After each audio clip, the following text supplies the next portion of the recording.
Hello, everybody, and welcome to Amateur Hour Sports. Welcome back to the channel, of course. We are out here on a Friday night, late Friday night, ready for the second of 7 West Coast Toronto Raptors games in a row. Raptors with that outstanding, monstrous, beautiful, dare I say, performance on Wednesday against the Sacramento Kings. Rolling into Golden State, where they play San Francisco, I think. Can the Raptors get it done again? To be honest, I don't care. I just want them to play well. And if they play well, it'll be a fun watch party for myself and for you guys. We're going to be out here until the early morning of Saturday. So let's hope for a solid performance from this team to try and keep us up. Past California, of course, Siakam fares typically well against, more than just Golden State. He fares quite well against the Lakers too, but also against Golden State. A player who typically does not fare well in this matchup. I don't want to poke the bear. His last 5 games, last 5 regular season games, Steph Curry has underperformed against the Toronto Raptors. So, yeah, we'll have an interesting game here today. I am a little bit excited to see what sort of schemes Nick Nurse has planned to deal with this team. I sincerely hope that the bench unit doesn't use a zone for another game here. It's been doing well, I gotta say. I've been liking the bench zone. But if you use the zone against the Golden State Warriors, you're going to have a bad time. So hopefully Nick Nurse shakes it up a little bit over there. Nurse will... Listen, if the Raptors lose by 30, but Curry only has 12 or something like that, it's a fucking dub. Make no mistake about it. That is a W for the Toronto. No, not really. Hopefully Draymond doesn't start 3 for 3 from 3 in the first 2 to 3 minutes of this game. But yeah, how's everybody doing? Thank you so much for choosing to spend your Friday night and kind of your Saturday morning over here. On Amateur Hour Sports. It's been a busy day for the Amateur Hour Production Network. Yesterday, we had a main channel video that did well. And I'm starting to do shorts. So I have been making shorts or reels, TikToks that are short form versions of my full YouTube videos. And I don't know why it took me like 2-3 months to just kind of decide or figure out, like, why don't I just post those as YouTube shorts as well? So I started doing that. They have been performing, I don't know what's supposed to be good, but a lot better than I was expecting them to perform. So appreciate anybody tuning in to those ones and to the people that have been enjoying those ones. It's, today, like I said, a ton of content. Today I did a video for the second channel, Amateur Hour TV. That one didn't do that well. That's okay. And then I also did a video for Amateur Hour Bets. That channel is a little bit too youthful to really understand how things are going to go over there. So everything has been fine and dandy in the Amateur Hour Production Network since my return from Las Vegas.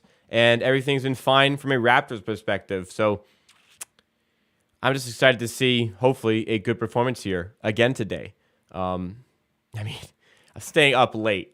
I better get a good game. This week has been a mess. I'm jet lagged as shit, so I'm waking up so late, and I'm so tired in the morning, mixed with the fact that I'm up till ungodly hours watching this godforsaken basketball team. And then tomorrow night, it's going to be just insanity. So a lot going on. How are y'all doing? How's everybody doing? And you know what? I shouldn't bicker. There's a lot of people in Europe who watch like every East Coast time game. So shout out to them. It really couldn't be me. But yeah, it's just I'm lucky that it isn't me. If I lived in Europe, I don't think I'd be doing this sort of content. A guy I work with my actual job, I do a NBA betting show every weekday. 11:15, 11:30 a.m. In the morning, Eastern time. He lives in Croatia, and he watches, according to himself, and I believe him the way he talks about basketball, he watches 70% of all NBA games. And he lives in Croatia, so he's, I think, 6 hours ahead of Eastern time. So he stays up till like 6 a.m., 7 a.m. every day. And then he spends the day, I don't know when he sleeps, then he spends the day betting on basketball, and he's a fucking wizard when it comes to NBA player props. I don't know how the fuck he does it, but he does it, and he does it very, very well. Anyways, how are y'all doing? Let's say what's up to the chat. 905 Yada was here earlier, but he is at the game, so he's not hearing me say this. That's okay. Sorry, I'm kind of multitasking right now if you can't tell. Raptors Jay is here. Tej Chohan is here. Appreciate you guys. Marco Bernardo, my moderator. Roman is here. Only moderator out here tonight. Adam, the other moderator, is out on the town, out on the prowl tonight. So he is going to be joining us perhaps when he gets home a little bit later on if we're still live. But he'll be getting the post-game show out tomorrow morning, as he always does for Raptors streams that we do. Brian Mugg, amateur veteran in the house. Phoenix Play Z, thank you so much for joining yet again. Always fun discussing basketball with Phoenix. Jed B, what's going on? Welcome back. Good morning to you. Jed B, I think from Manila, if I'm not mistaken. Good time for you to be watching the game. Mike Larry, what is up? Hate all Dave sniping me. Yeah, it's weird. Like, I go about my evening as normal. You know, I went out for dinner. I got home and then still had it was an early dinner, and still had 3 hours to go until the stream started. So that was, I threw some darts. I played some Switch. I just straight up chilled. Yeah, not bad. Something is here. Who else is here? I think we just about got it all. Justin Catherwood, Dan Mearns. Appreciate you guys stopping in. KW as well. Jay Conda, an amateur Army veteran. Appreciate you guys joining. Where have I been? I was in Vegas from, we'll call it Saturday to Tuesday. And I streamed on Wednesday. So I've been back, and I did a video yesterday. I've been back, and I did a video on the 2nd and 4th channel earlier today. So we've been doing this as normal. Are the mods paid? No, they are not paid. Every once in a while, if like a big kind of thing comes in for the channel, like if we land a sponsorship deal, I try to throw in a little bit of something every once in a while. Not full transparency, not often. They do it out of the enjoyment, I suppose, and out of the goodness that they want to do it. So shout out to Rowan for doing that. Adam is paid for his work on the Amateur Hour Clips channel. Adam makes 70% of the revenue from Amateur Hour Clips. So he is paid from that stuff. That channel's still in its pretty novice sort of stage, but we are doing well growing that channel. It's been a pretty good few months on that channel, 2 or 3 months. We've had some success there. We changed up a little bit of strategy, and that has been working well. So shout out you guys who've been watching on the Clips channel as well for all of those post-game shows. Yeah, it has been a while since we got a sponsorship, though. I mean, I get these sponsorship offers all the time, but they're like, I don't think I'll ever take a sponsorship where I like they don't pay anything up front. I just get paid based on like signups. Like, I'm not your fucking employee. You get signups. I read your ad read whenever you want in my video. I'm not working for you and getting people to sign up, sort of thing. So I am not making my content worse for nothing up front, essentially, is what I'm saying. And I'm also not just completely like blitzing my content with, like, I had a company. Oh my God. I don't want to like I'm not trying to brag in any way. I'm not trying to say this is a brag. Like, oh my God, these guys want to sponsor me so bad. I'm like, that's not at all what this is. I got a lucrative offer, like a very lucrative offer from a sports betting company who wanted to just plaster my content. They wanted like a banner at the top of the videos with their logos and some text. They wanted a logo in the corner. They wanted me to do an ad read at the beginning and end of my video. And it was a big offer. But I just, like, I didn't even consider it. I was like, man, Like, that just sucks. That would suck. I would hate that. Like, never mind, like, what a viewer would think seeing all that shit. I would hate that. Like, I care very deeply about the product that we put out here on a consistent basis. Consistency has been the business model. It's not really business, but the model for the content from the beginning. It has been the consistency, and it has been a focus on quality. Now, obviously, there's some, we have done some sponsorships where I do, an ad read at the start and that sort of thing. And that's fine. But like, all that extra, come on, man. And I also wanted to sponsor my TikToks for the same off. Just, anyways. It's not about the ad. It's about how much they wanted to do, like how much, like a full banner across the top of the video. It just, sure, maybe people wouldn't care. I care. I think that makes the product worse. This is like my kid, man. Amateur sports is my kid. So I do anything to protect it unless I get a better off than that. Anyways, I don't know how I started going. Right. Yeah, I know where that came from. Anyways, yes, Roman, I am ready for tomorrow, buddy. Oh, Roman, my week. So I'm in Vegas Saturday, Sunday, Monday, Tuesday night. There's 4 nights in a row.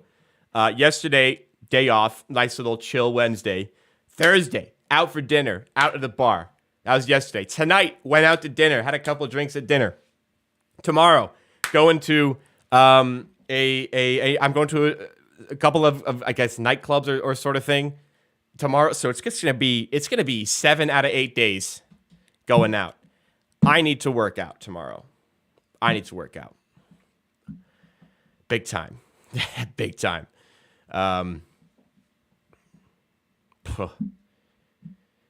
Anyways, let's keep going on. Am I a whippy? I'm not a whippy. Thank you so much, Jake Honda, for the super chat. Appreciate that. Thank you so much for sending that in. Thank you so much for supporting the channel. An amateur Army veteran, and also with that super.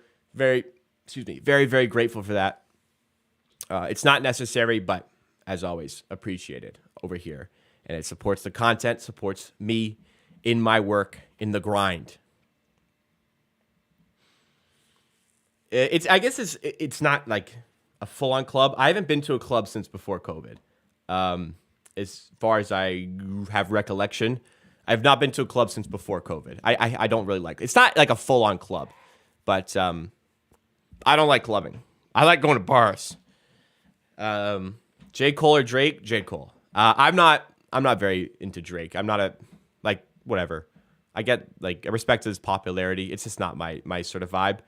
J. Cole, I like J. Cole. I like J. Cole's music. I like a lot of music. Some of Drake's songs I like, but it's just not my cup of tea, and that's okay. J. Cole definitely is not one of like my top tier artists, but he's on the list of guys I like for sure. Should the Raptors tank? Probably, but we'll see how the road trip goes. But probably still yes, even if the road trip does go well, if we are being honest with ourselves. I just, every time they win a game like they did against the Kings, I'm kind of reminded, like, hey, this team might kind of be good, and then they're not. Like, they just remind me. It's just, every time I have a sliver of hope, comes crashing down. So I don't even have that sliver of hope this time. Honestly, my worry is they're going to go on a massive run and all of a sudden, like, be close to 500, and then the front office will be like, do we want to tank for real? I have no idea. I mean, that wouldn't be bad. I'm just kind of speculating what would happen there. I feel like retooling is necessary. Regardless, a shakeup, a retool is completely necessary at this point. I agree with that. And I think that's okay to say. I think it's okay to say. Have you read 48 Laws of Power? Not only have I not read it, I've never heard of it. I apologize. I think people are going to be surprised. I think we'll do well tonight, consider we had a whole game of practicing guarding these motion sets against Sacramento. Golden State are different beasts. I'm not like overly, I don't really need to be concerned about wins or losses at this point. I don't really care. I care, but like if we lose, it's like, okay, you know what I mean?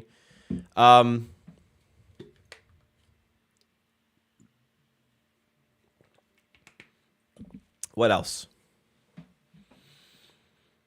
Yeah, I mean, just straight up with the wins and losses, it kind of is what it is at this point. And the spread isn't that big here. There's not an expectation Golden State's going to run us over. They are favored by, I think it's 3.5 points. So, like, again, the expectation isn't going to be that this is going to be, the expectation isn't that this is going to be a complete wash from the Warriors. Raptors should stay competitive in this one. We're a high variance team, though. I mean, like, we could demolish them. They could demolish us. Depends who shows up. Like, if Boucher shows up again, holy crap, our bench can run their bench over. If Achua shows up, we could have some big moments there. If our shooting is on point, the closeouts are on point. Yeah. I am somebody who's, I think it was Brian, talking about don't double Steph. You kind of have to double Steph, though, respectfully. Like, he's just that good. Especially if Draymond Green is on the court or if Kevon Looney's on the court. You can afford, like, Draymond Green, to be honest, since the first month of the season, has been shooting the 3-ball fine, but there's a lot of guys you have to be concerned about on this team.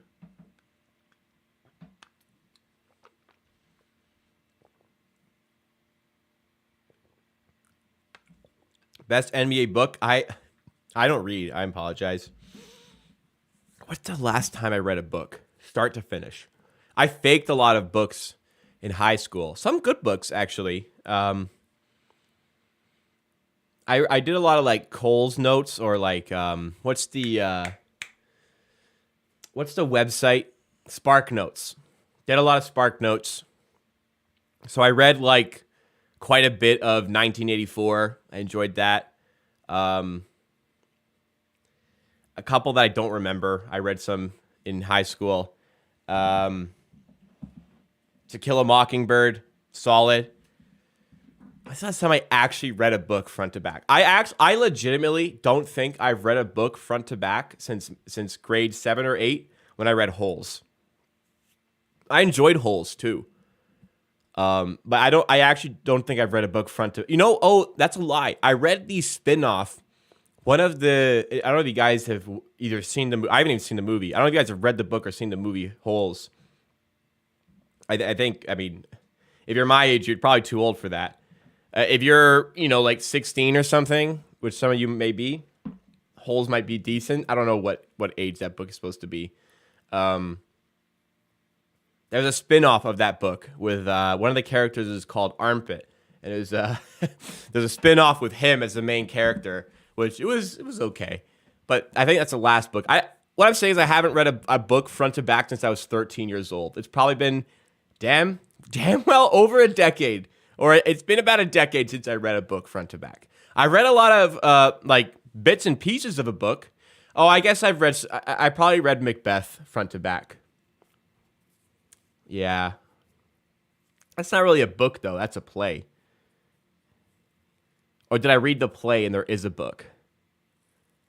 Did I read is there a book? I wouldn't have read it. I simply would not have read it front to back. There's just absolutely no way.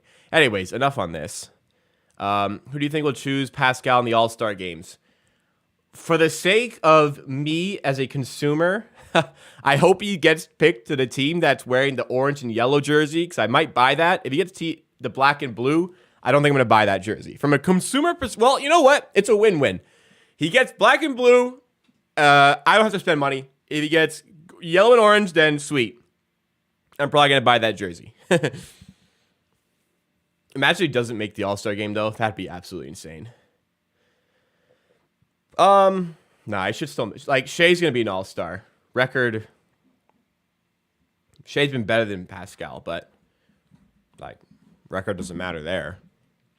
Siakam's been dominant. Siakam's been at all NBA level, so he's got to make the All-Star team. I think he will. I'd be shocked if he didn't make the All-Star team, but I won't rule out the possibility that he misses out. You know what I mean? But I get it. The only thing that would stop him is the team record. The only thing would be the team record.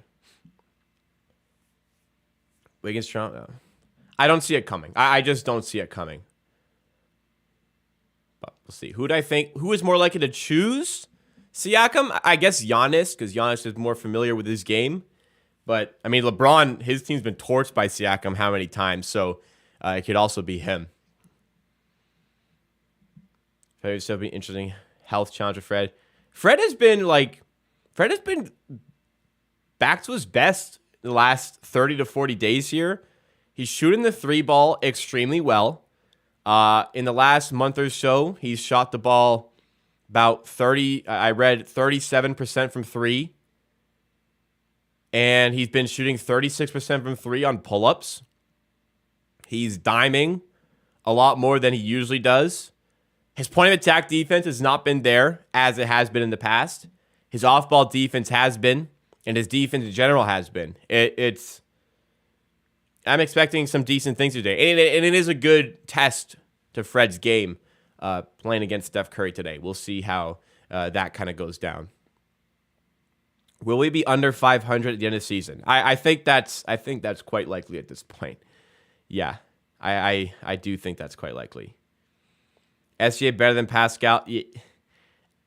You could argue SGA could have, well, he wouldn't have been an all-star starter above Curry and Doncic. But if you took away positions for the all-star teams, SGA is a top 5 player in the West right now. If you took away positions because of injuries, because of time, I probably would have put SGA in the starting 5 for the Western Conference All-Stars. It's just positionally, he can't make it above Doncic. He can't make it above Steph Curry, of course.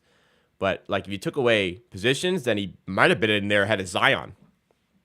SGA has been unreal this season. He's been MVP level this season, which I can't say the same for Pascal to a consistent degree. I can say Siakam has been all NBA to a consistent degree, though, or just outside of that. The all NBA thing for Siakam, we were talking about it in the Discord today as well. Join the Discord if you're not involved. If Siakam makes all NBA, he's eligible for the Supermax. If he doesn't make all NBA, I'd be sad, but at least he's not getting a Supermax from a team perspective. People have been discussing, is Siakam worth the Supermax? The thing about the Supermax is that it's literally earned by the player getting accolades. It has nothing to do with what a team thinks he's worth. It is a player has achieved enough from an accolade and personal standpoint that he can receive the Supermax. So let's not kid ourselves. If a guy makes 3 All-NBA teams, he's worth a Supermax. Whether that, handcuffs your team a little bit, it's really hard to make the case that a player is not worth a Supermax when they've made 3 All-NBA teams and possibly 2 All-Star teams. Opinion at that point kind of goes out the window because, again, it is literally you have to earn the Supermax through your personal accolades. Would I like to pay him less? I'd love to pay Siakam $1 million a season so he free up all this other cap space, for sure. But if he has earned the Supermax, who am I to say he's not worth it? Because he has earned that through his accolades. I think that just kind of is what it is at that point. Sorry, he got to go, so another team can pay him a Supermax and he can play at an all-NBA level for that team. What do you mean we can't afford a Supermax? What do you mean we can't afford it? Everybody's talking about how the Raptors need to get star players. Well, you have one. You got to fucking pay him or else he's going to leave. You can't just ignore the star players involved. If you have a star player, you got to pay him. And he is a star player. That he's going to be an all-star again, and he's going to be all-NBA potentially for a third time. If he's going to get Supermax, he's going to be all-NBA for a third time. Do I think Scottie being a superstar? He's got the potential to do it, for sure. Will I be at the All-Star game? I will not be at the All-Star game. Is there any Jazz player making it to the All-Star game? Yeah. Markkanen is an all-star. No ifs, ands, or buts. Lauri Markkanen is a goddamn all-star. That guy is balling.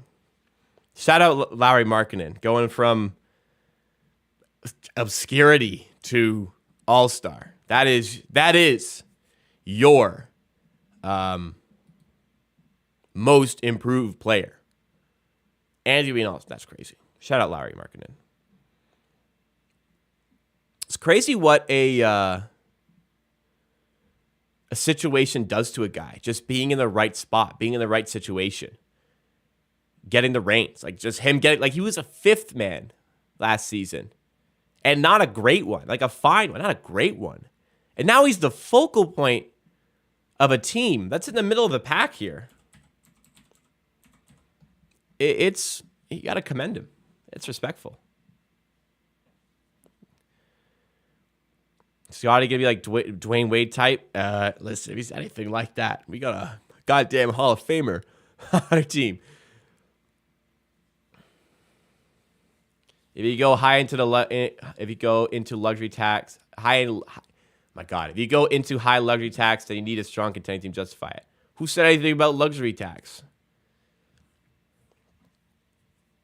We ain't in luxury tax. MLSC ain't going into luxury tax right now. To guaranteed that. Do I think we should trade Fred? Trades are all about the return. Should you? It's like betting. Should I bet on the Raptors tonight? Well, the Raptors are, if you find them at plus 500, yeah, you should bet a lot of money on that. If the Raptors are plus 100, then no, you shouldn't bet on them. What I'm saying is, if you get a good offer, you should trade him. And I believe you should be trying to look for a good offer. But don't just trade him for nothing for the sake of it. We're really seeing right now how good he is. I question the fit long term. I think it's justifiable to question the fit long term with him on the Raptors. But I'm not giving him away for nothing. You know what I mean? The ideal 99th percentile outcome for Scotty is Jokic in a wing archetype. Yeah, like the high post sort of player, a guy who is that insane passer, can also score, can also shoot the three ball. Numbers are heading that way. I don't know what you mean with the numbers are heading that way. Well, obviously, new guys get new contracts, and you make trades. You bring in younger assets with more contract flexibility. Things happen. Rosters change. Think about our roster 2 years ago. 2 years ago today, think about our roster and how different it is. There's obviously some focal points like, Pascal, Van Vliet, OG, who are still there, Chris Boucher, but the roster has changed significantly. Things move fast. Hope to God this is a TSN game. I understand you don't want to pay him, but do you want star players in your team? If so, you got to pay them star money. And like I said, when it comes to a supermax, it is literally earned through individual success. Criteria-based. It is not, it's criteria-based. But I don't think he'll make All-NBA, so maybe that conversation won't matter. We'll see.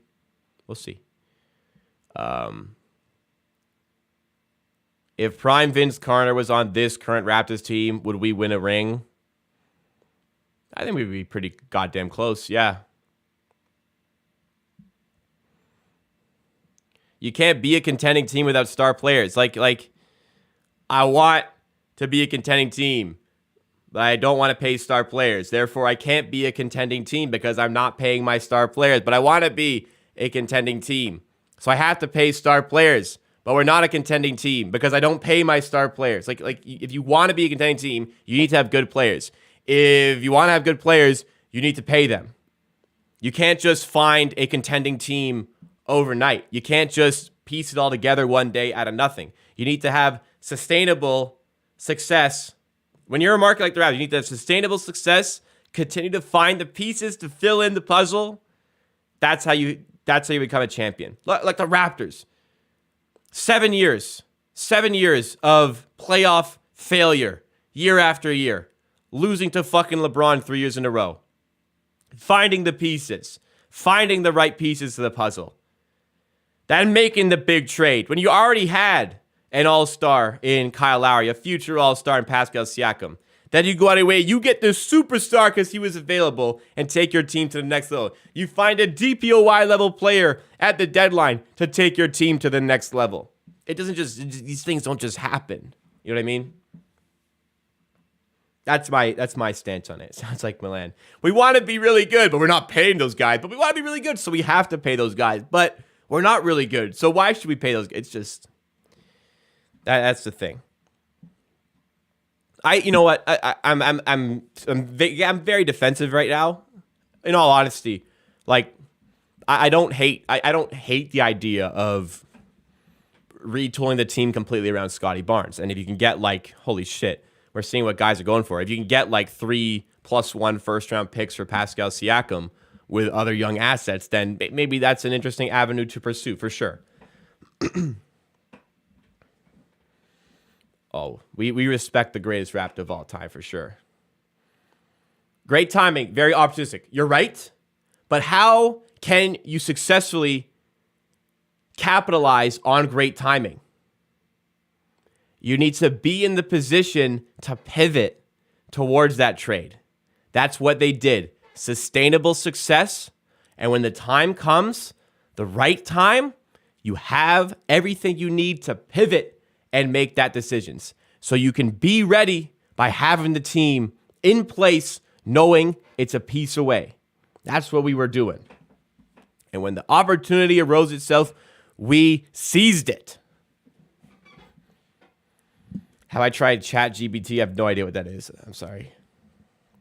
This game is, well, I mean, it's going to start. Actually, it's still warming up. It actually probably might take a little bit of time here. The question, is it worth paying? What have I just been talking about?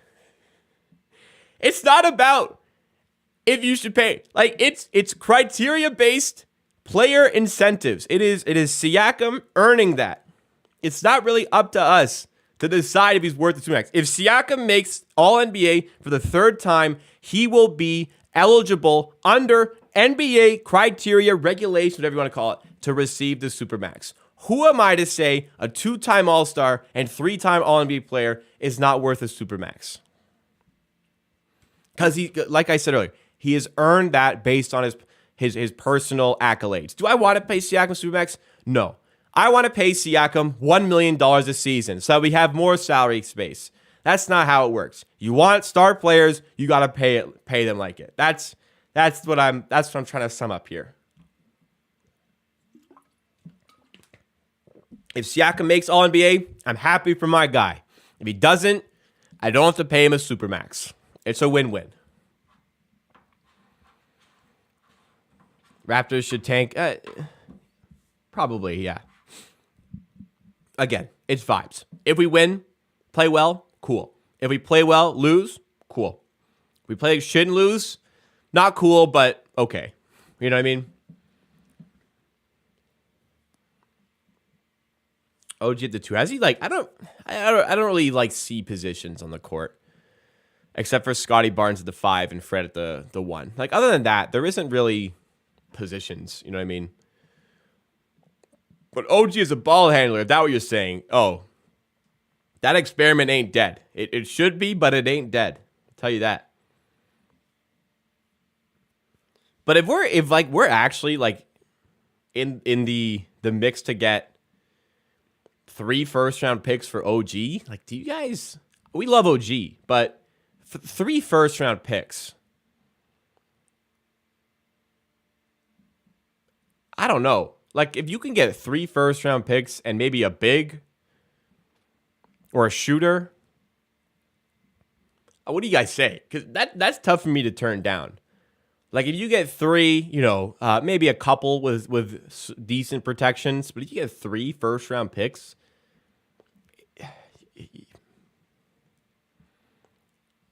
it's hard for me to say no to that. And especially if there legitimately is dissatisfaction from OG about his role. This was the video from yesterday. If he's genuinely upset with his role, I've seen the experiment here. I'm in the belief at this point the offensive leap is not coming.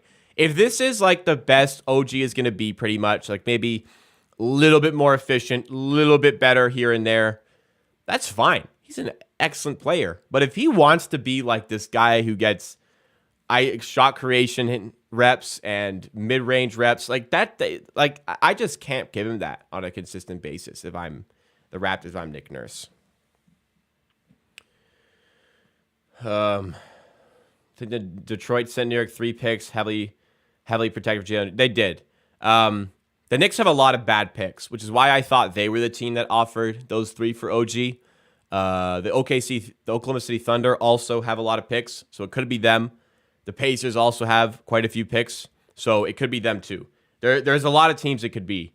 They're not going to be great picks, but 3 firsts, I mean, that's trade bait for us to use later on. That's picks that we can use. That is us refilling the depth in this team, and if we can strike gold in those drafts, we got a future contender with that. You know? We'll take that bum Fournier with better picks. I haven't looked deeply into this, but there isn't a very clear way for the Raptors and Knicks to balance out salary if OG is involved. But anyways, game's about to start here. Warriors going with Curry, Poole, Thompson, Green, and Looney. So no Wiggins here. I get, was that known? Wiggins was questionable, I think. Raptors, I don't need to tell you what the starting 5 is for the Toronto Raptors for this one. Same as always, right? OKC they're an up-and-coming team. So I saw kind of an interesting way to look at the landscape of the NBA. The reason teams are waiting a while on like tanking or going for it because the bottom 4 or 5 in the NBA, you're not catching them. You're not going to be as bad as the Rockets, the Spurs, the Hornets, or the Pistons. That's it. Those 4, you're not catching them in the tank battle. So if you're 5 to 7, you can't go any lower. You can only go higher. And that's where the Raptors are right now. It's not really a point of full-on tanking because you're just not going to be as bad as those teams. So what's the sense in completely rinsing your roster just to also not get any better of a pick? So this spot you're in isn't that bad. It's not that bad. It's not as good, but it's not that bad. It's a lot more balanced out, the odds around the lottery and around the first pick. So we're probably as low as we're really going to be able to go. Maybe a little bit lower. So that's why there is such that's why the Raptors front office is stalling so much on making that sort of decision, which is an interesting way to look at it. But the game has begun here. We are at the Chase Center. Raptors, second of 7 games straight on the road, and they get started with a steal. Scotty Barnes going to the rim and a little bit of showboating, taking a while to dunk that basketball. That's our man, Scotty Barnes, right there. We could drop a couple of spots tops. Lowest you can go is 5th. Lowest you can go is 5th. That's the thing. If they draft another OG type wing, yeah, just to clog it up even more. Yeah, I know. All right, 2-0 for the Raptors. This game's on TSN, so we will be in sync with our scoreboard over here, which is good to see. Van Vliet feeds it to Barnes, mid-range and off the backboard and away. Pretty bold of Scotty to showboat like that in the first play of the game. Looney, handoff to Poole. Pulling up for 2 and not getting it to go. Nice box up by OG. Rebound by Barnes. Raptors already away. Siakam in the paint. Working on Draymond. Laying it up and cannot finish. That's just when he's got to score there. Klay Thompson other way. Lays it off the glass and does not go. 2-0 Raptors still. Trent in transition. Choppy start. Trent with the right and gets the floater to go over there. 4-0 for Toronto. We have 6 get the same lottery. That's what I mean. That's why the full-on tank, it doesn't really do much. We're bad enough. We're not going to get any better than this, any worse than this, if you will. Whichever way you look at it. There is no way down, only up. Siakam off the glass, doesn't go again. 0-2 start. 0-for-2 start for Pascal. Here come the Warriors the other way with Jordan Poole. Gives it to Looney. Now Green, nice feed inside to Curry, who finishes. Nice cut there by Steph, and just the off-ball movement from the guy is so difficult to deal with. Gary seems to be back to normal. Fred is back to normal. Gary's more than back. Gary's better than normal. Fred is back to normal. Here he is for 3, and yes, sir, right on cue, Fred VanVleet. Siakam is... this is normal for him, playing like he is. The superstar, near superstar levels. OG's a little bit down right now. Scotty Barnes is back to normal or better right now. So Good situations, yet still they can't defend. Offensively, all these things going well as Thompson throws it down at the rim. Siakam other way for three, and oh yes, Pascal, he ain't afraid of the 0-2 start. Pulls up the three in transition. Raptors lead 10-6. Steph Curry to Draymond Green. Looney to Green. Now Klay Thompson. Green to Curry, who lays it in. A lot of entry passes from Draymond, setting his teammates up well early on tonight. It's late. I got to be quieter. OG fouled there by Poole. And Raptors will get the ball side out. So, bit of a choppy couple of minutes to start, but since then, free-flowing offense from the Raptors. Warriors just moving the ball, picking apart the Raptors. And that's Curry on the inside of VanVleet again. Just got to get yourself in front of that ball if you're Fred VanVleet. Need a bit better from there. You're so worried about him peeling out for three, but he's happy to go to the rim as well, especially when no rim protectors there. Fred off the screen for three. Oh, Fred.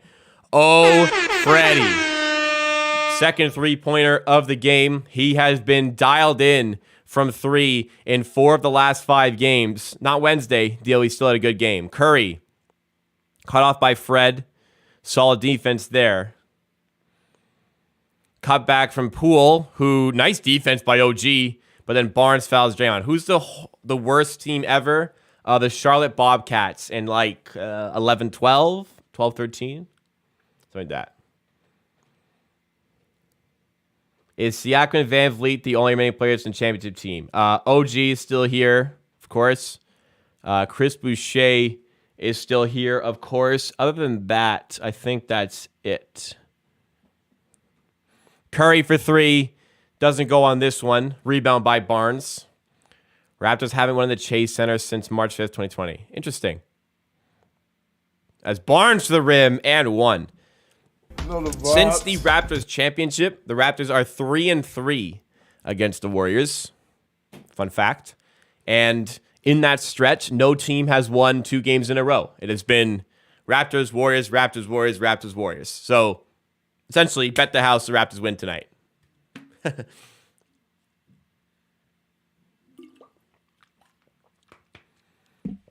What Brian is saying is that we're due a win. Therefore, easy money, cash it. Don't even worry about it. No, don't actually do that, please. All right, fun start to the game. Raptors are playing well here. Things are going quite well. Let's just keep things going in this direction.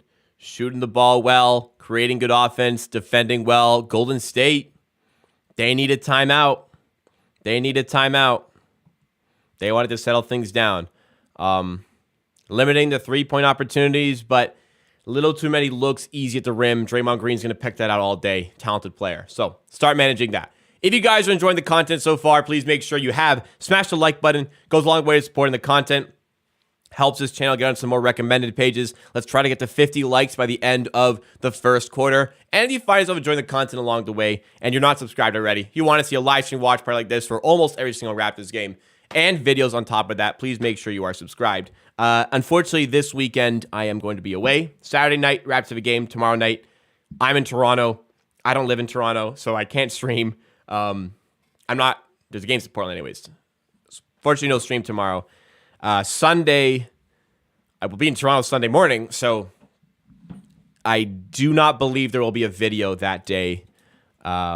Maybe by some miracle there is. But expect nothing of content this weekend. We'll be back on Monday, though, on this channel. The Raptors, checking if they have a game on Monday. They do have a game Monday. So Monday, all good. Back to streaming. Tuesday video. Wednesday stream. Thursday video. Friday stream.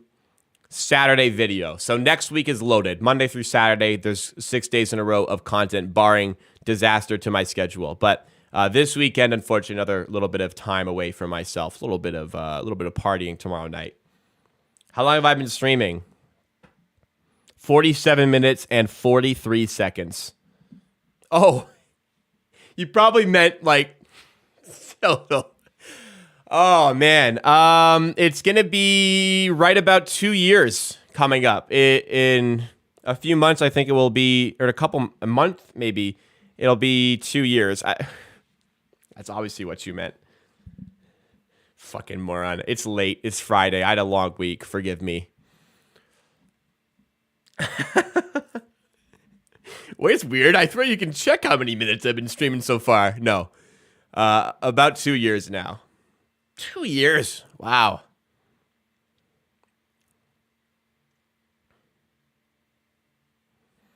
All right. Scotty the line makes it an 8-point game. I did not see the OG dance video. Interesting. I will have to look for it later. All right, Warriors back on the move. Curry to Looney. Nearly stolen away, but Looney has it.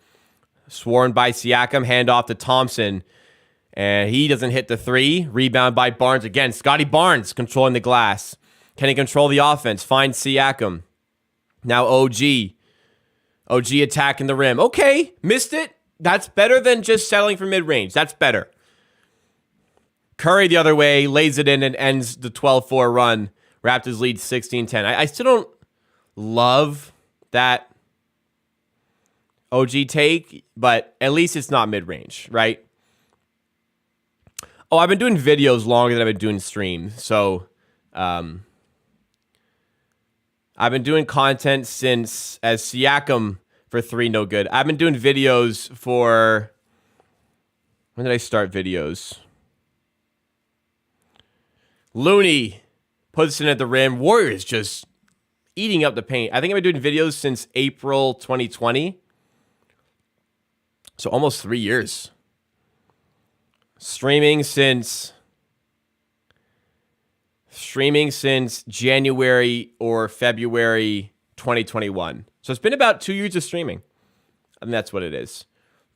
So videos, first videos, April 2020.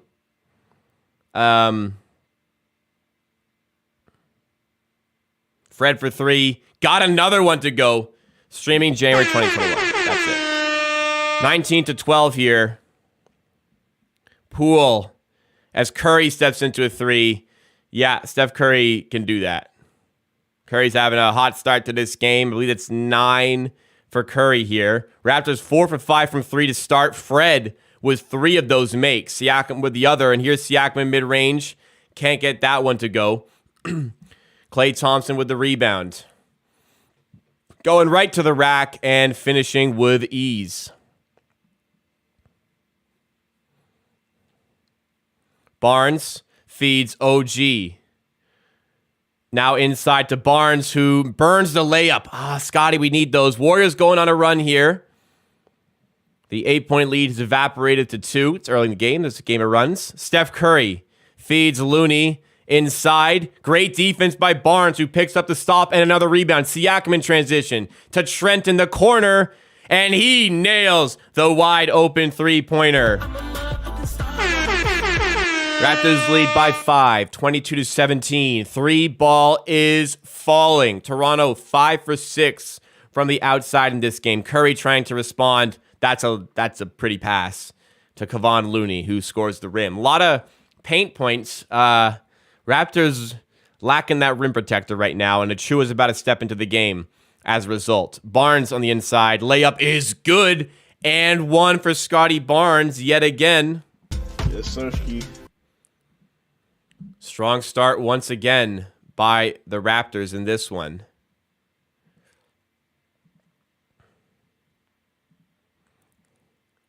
If the Orlando and Miami Heat game does not go to overtime, it is going to be a very, very good day. If it doesn't go to overtime, it's going to be one of the best days I've ever had betting on sports. Just so you guys know. DiVincenzo steps in from the bench and immediately drills a three-pointer. Man, am I jealous about them getting DiVincenzo. I wanted the guy so bad in the offseason. Van Vliet to Siakam. Steph in his way. Attack. He wants to clear out here. Attack Steph. That's what you got to do. Yeah, attack Steph. Spins off with the right. And okay, it doesn't go, but that's a good take. I've won money, but I am gonna have a really good day if that game doesn't go to overtime, and it does not look like it will be going to overtime. How many more years do you think Chris Paul plays? Let's give him 3. 1 more at a good level, and then 2 at like a maybe ring chasing level. I think he's got another good season in him.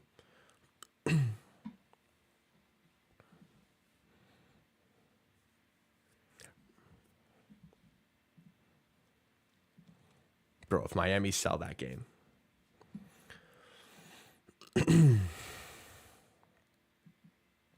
Boucher at the line misses the first free throw.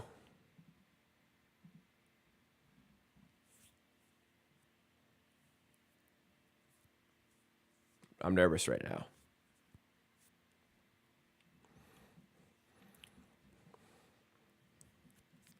Yeah, I noticed Looney picking up those fouls too, so less paint presence to worry about. That's fine for us. Boucher nails a second free throw. Warriors bringing in Jonathan Kuminga here. Klay Thompson and Curry remain on the court. Raptors have Fred, Trent, Siakam, Achua, and Boucher out. Klay Thompson for 3, no good. So we talked about this before the game. Raptors have been going with a zone when Boucher, as Van Vliet takes to the rim. What a play by Fred. Raptors have been going with Achua and Boucher in a zone when they come on the floor together. I think the Warriors are going to very much punish this. They've missed 2 open threes here. Klay Thompson, 2 open looks out of the zone. They haven't capitalized, though. Something to follow if Nick Nurse makes adjustments, though. I wish they never pump fakes. There's nobody falling for a pump fake. This is POV. You're Chris Boucher, and you just pump faked on me. You who is that fooling? Kuminga is fouled. Don't think that will be a take foul. New follower on Twitch. Shout out to YPKSA. Welcome to the Amateur Army. Thank you so much for following. We do a live stream like this for virtually every single Raptors game. What is the game time you're on? I will read out the time as it unfolds. So if you guys want to sync up your clock to me, it would be fun. It'd be fun for the game. All right. Warriors inbound it. 3:12 my clock as 3 ball goes up. Is that Moody who misses there? 3:05 on my clock here. Gary Trent bringing the ball up court. 3:01. Trent stepping back in mid-range and connects. 2:55 on my clock. If you guys want to sync up your game clocks to my game clocks, we can watch the game at the same time. That would be a really fun way to watch the game together. So I provide the commentary as it happens. DiVincenzo makes the rim there. A lot of interior passes by the Warriors. They're consistently moving off the ball. Raptors still lacking that paint presence. They're picking apart the Raptors defense.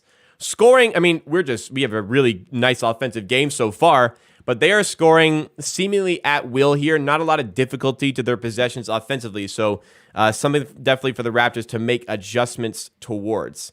If you guys have been enjoying the content so far, please make sure you have smashed that like button.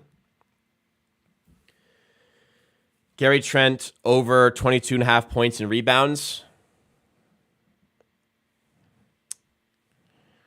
I mean, Gary Trent doesn't rebound much.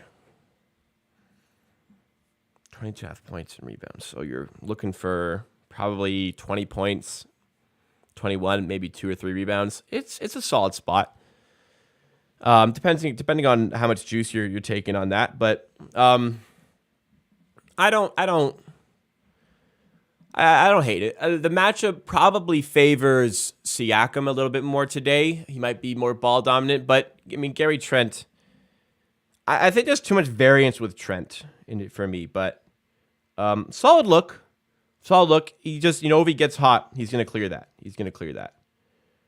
All right, what is going on in this fucking Miami Heat game? Are Miami actually going to sell this game?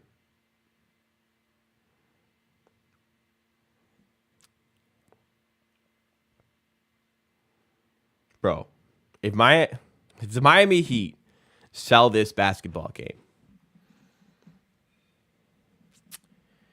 Free throw 1 of 1 made. They got to make this second free throw, with all due respect.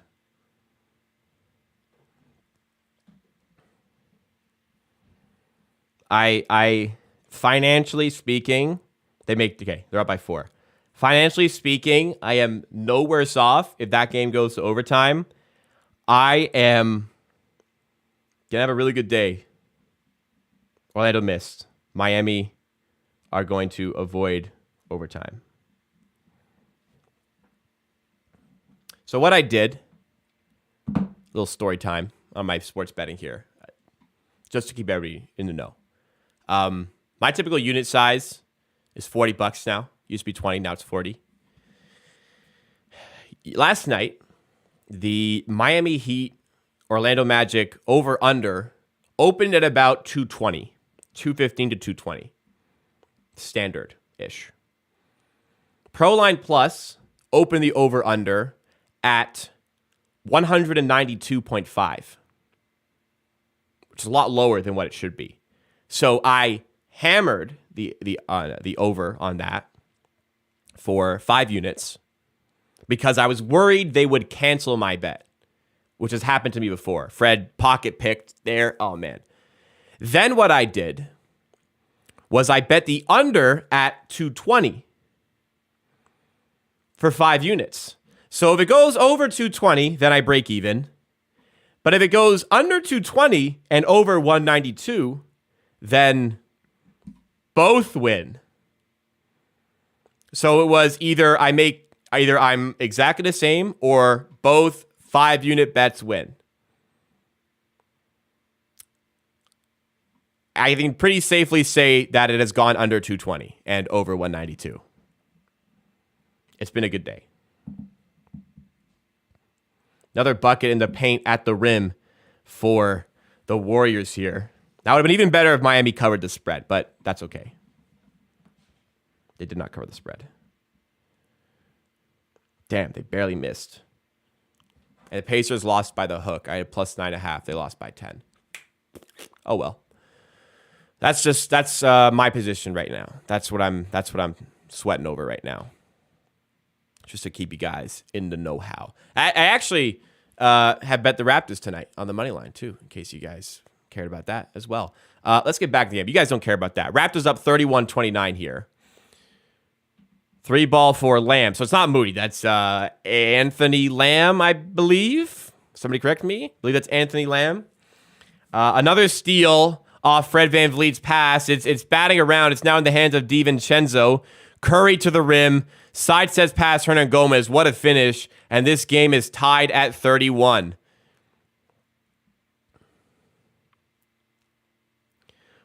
Two turnovers there by Fred. He's been really good ball retention-wise lately, but not tonight and not in this stretch. Boucher coming up for the screen, and that almost was 3 turnovers by Fred. He wanted the foul. They call it a Raptors ball, so it's tipped out of bounds there. What a play by Curry there to get the steal and then get the finish too, by the way. All right, Raptors inbound from the baseline. Achua up at the rim, throwing it down. There goes that man.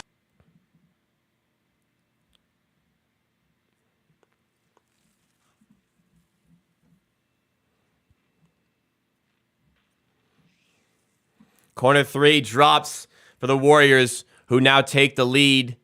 That has to be their first lead. First lead of the game for Golden State. Fred passed a screen, going up, not fouled. Achua can't finish, and the Warriors feeling the momentum here. Raptors could use the end of this quarter right now. Kuminga in the corner for 3. He is way off the mark there.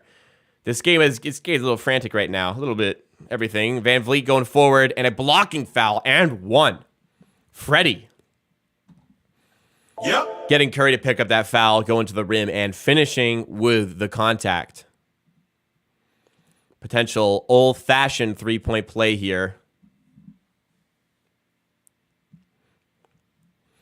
That's beautiful.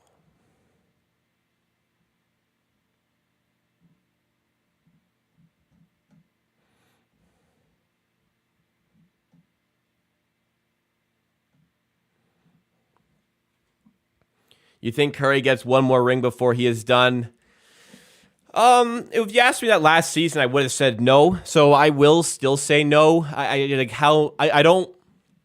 wouldn't have a high bet on this young core being the depth that he needs to get to another one. Memphis is looking like a potential dynasty. Nuggets still here. Pelicans looking like a potential dynasty. So I'm not putting it past him. I'm not putting it past Steph Curry to get there. Absolutely not. I'm not saying he can't. If I was betting even odds one way or another, I'd say he's not going to get another ring. But I'm not putting it past the guy. Any means. Curry at the rim. Can't finish past Hernan Gomez. Boucher at the buzzer. Cannot get that one to drop, but that's okay. The Raptors, high-scoring first quarter. Listen, we are here for the vibes. We are here for fun, offensive basketball. If the defense sucks, yeah, it's disappointing, but at this point in the season, I'm here for the fun. I'm here to hang out with you guys, and we are having a fun game so far. As bad as that may sound as a Raptors fan, this is who we are at this point in time, all right? If we can all kind of understand, be on the same page about that, we'll all have a better time. We know the season has not gone to plan, but we're here. What about King get another ring? Like, as much as I want him to, ain't happening. I mean, the Lakers are a dumpster fire, and unless he ring chases, him ring chasing. I mean, when his contract expires in LA, he finds a team, but does he want to go play with his son? That's another bet. I'd say no. I'd bet again no on that. Let's go to the box score from this game. Why is it not loading properly these days? But we'll refresh it. So, tough game from Pascal, who is 1 for 8 from the field to start this game. He did hit that 3, but he has not made a 2 yet, and this is a matchup that typically favors Pascal Siakam. Thankfully, he's been bailed out by the likes of Trent, Van Vliet, and Barnes. Van Vliet, holy shit, 5 for 6, 14 points, 3 for 3 from 3. Nice game so far, but he has 2 fucking turnovers. This guy sucks. This guy stinks. Fuck, man. Nah, he's been great. Scotty Barnes with 4 for 7. 4 rebounds, 3 assists, 9 points. What a game by Scotty Barnes. I love that for him. No turnovers either. That's why we should trade Fred. Not really. Gary Trent, 3 for 3. We'll take that all day. 7 points. And off the bench, Achua, Boucher, not doing too much so far. From their perspective, Steph Curry's balling. He's 6 for 8 with 13 points. I know he bet his under today, but I am happy I avoided that at this point in time. Team stats, Raptors are shooting the lights out of the goddamn Chase Center here. 71% from 3 so far compared to 27% for the Golden State Warriors. However, they're shooting 55% from the field. We are shooting 50% from the field because they have 24 points in the paint. They are beating us down in the paint because they are finding those entry passes into those areas. And the Raptors don't have the protection there and don't have the defenders off ball to stay with all the ball movement and all the off ball movement we're seeing from Golden State so far in this game. Making up a little bit is the extra rebounds we have. 3 offensive rebounds. Raptors lead by 2. Let's see how the second quarter goes. I'm having fun. Raptors are doing well here. Scotty on pace for 36, 12, and 16. Well, I don't think he'll do that, but oh man, that Achua dunk will help there. What a feed by Barnes, and Achua almost jumped out of the goddamn building, throws it down at the rim. I got a lot of energy. I'm tired, man. I don't know how I got all this energy for this game. Kawhi is definitely not getting another ring. You are not getting another ring. He ain't getting one with the Clippers. What's the Raptors record? Not good. 22 and 27. Season has not gone to plan, but it's all vibes now. We're okay with it at this point. We've at least myself. Oh, Boucher stuffs the 3-pointer. Get that shit out of here, man. I think we've accepted who we are. At least I have, and we're just vibing. Remember to like up the stream. If you guys are enjoying the content, goes a long way to supporting the channel. How we get some more recommended pages? Okay, Raptors up 38 to 34. DiVincenzo to inbound here for Golden State. Achua with the hands up defending. Gets it inside to Anthony Lamb. Steps into a three-pointer here. May have touched the rim. I don't think so, though. Boucher ball handling. Yes. There's Scotty Barnes. Now OG. Defended by Lamb. OG kicks out to Achua in the corner for three. No good there. And it's off Boucher, and it will be away for a Golden State basketball. 10:58 to go in the second quarter. I'll read out my clock again here. 10:55 on my clock as DiVincenzo feeds Lamb in the corner. 10:51 as he gets in the paint. Juancho with the solid defense. Fadeaway jumper does get the bounce. Solid defense there. Hands were up. Make him hit that shot. It is what it is. They're dominating the paint in this game, Golden State. That's why they've maintained the scoring pace despite the 3-13 shooting night so far. The entry passes have been on point for them. OG steps into a three. No good. Boucher with a big offensive rebound. Welcome to the Chris Boucher experience. He misses the wide open layup on the rebound. Does the good stuff, offensive rebound, then misses the layup. DiVincenzo feeds Green inside. And finishes with ease. The other Green. OG to Achua in the corner, defended by Draymond Green. Scotty Barnes again, defended by Dre, stepping back for three. Okay. Scotty Barnes, step back three over Draymond Green. Is this your defensive player of the year? Jordan Poole, he kind of got Scotty wobbling a bit, gives it to DiVincenzo in the corner for three. Not in the corner, just whatever, he missed. Doesn't matter, not in the corner, but he missed. Raptors' third quarter thing is done. We don't struggle in third quarters anymore. Like consistently, at least, like we were. OG fighting to the rim. He's blocked, and he falls hard.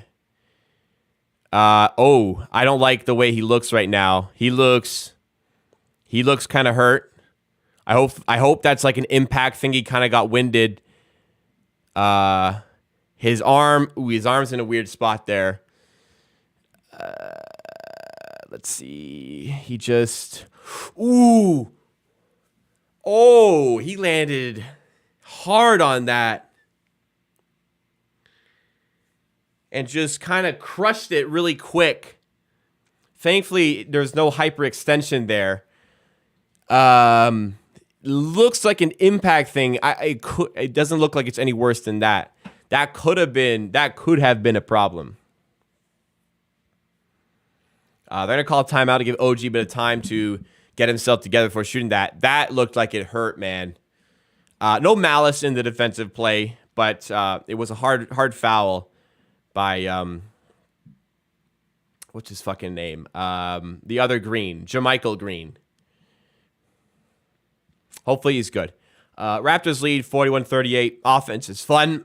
Nick Nurse has really leaned into this bad defense. He's like, all right, we're gonna suck on defense. We're gonna score a ton of points, except for against the Kings, where the defense was ridiculous as well. Ouch, indeed.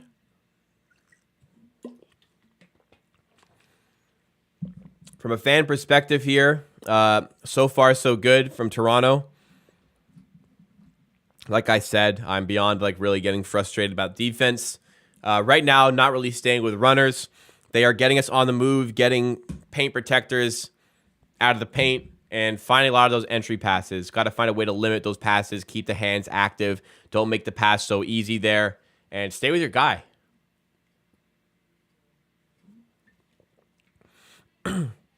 Although it's easier said than done against the Golden State Warriors.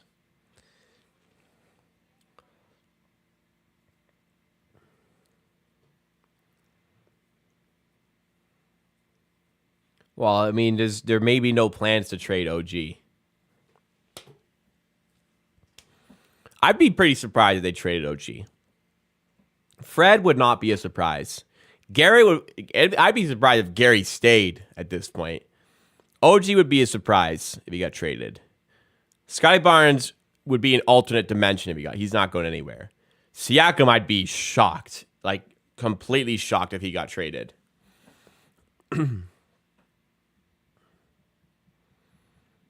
Well, yeah, people are saying, oh, we're leaning into defense. The modern NBA is just outscoring your opponent. So now we're doing that. And now defense is a problem. I mean, look, it's a problem for sure, but we understand who we are at this point. I have not gotten an update to suggest OG is heading to the locker room or anything like that, although he doesn't just shoot his free throws. So if he does go to the locker room, it won't be until after he takes those shots. It did not look good. Did not look good.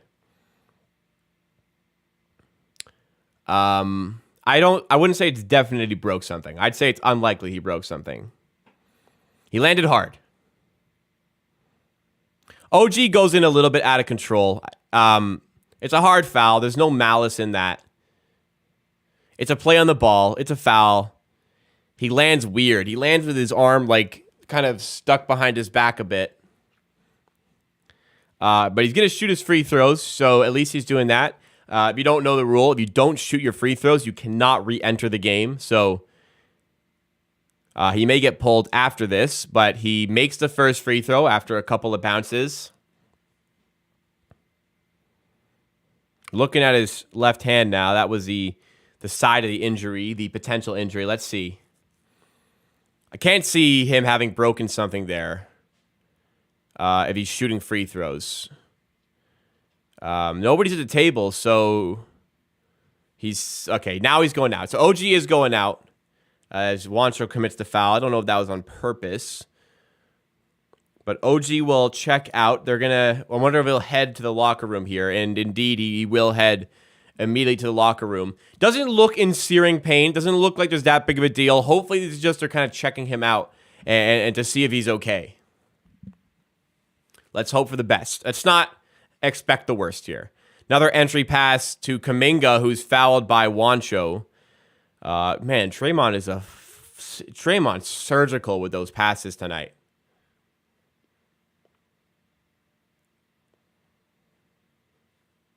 This guy's career high. Lakers 31, Golden State. 2023, Golden State 36, 24 Kings. Those are some bold predictions, my man. It's a bold strategy, Cotton. Yeah, I didn't like JaMychal flexing over him, although from JaMychal's perspective, he did get the ball. He got a lot of man, but he did get the ball a bit. Hand on the ball. Body was the foul was the body. The hand was fine. And obviously he didn't know OG was hurt like that. I'll give him the benefit of the doubt, at least. 42-39 for the Raptors as Siakam takes the ball up the court. He's defended now by Gramegna. Siakam working on Draymond here. Siakam really struggled in that first quarter. He's 1 for 8 from the field. Feeds Achua down low, who finds Siakam up top. Got to pull that for 3. And it spills out. Man, sometimes it just doesn't go for a guy.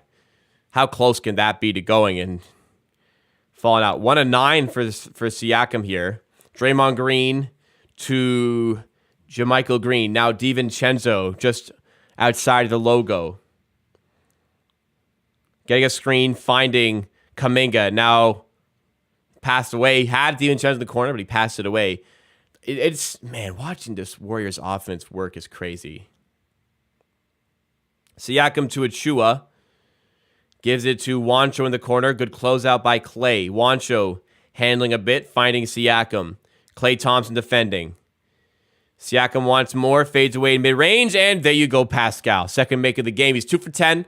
Slow start. We've seen him recover from this. Worst thing he can do right now is just all in all stop shooting. We need him to stay the same guy. Memory of a goldfish. Forget quickly and move on. Poole step back 3. Nice recovery by Scotty Barnes, and I think he may have gotten a hand on that. Siakam other way. Backing down Klay. Kick out. Okay. Achua moves inside, so Siakam has some extra space. Fades away, no good. Achua, big rebound, and 1. Give me that shit, man.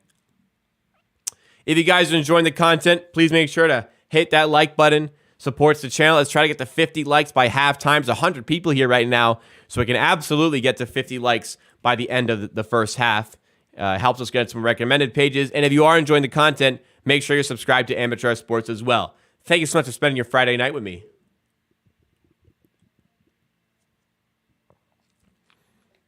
Achua free throws no good. And it's out of bounds for a Warriors ball there.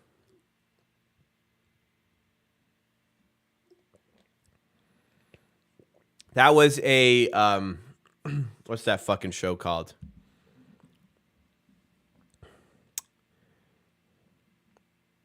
What's the Apple TV show called with, God,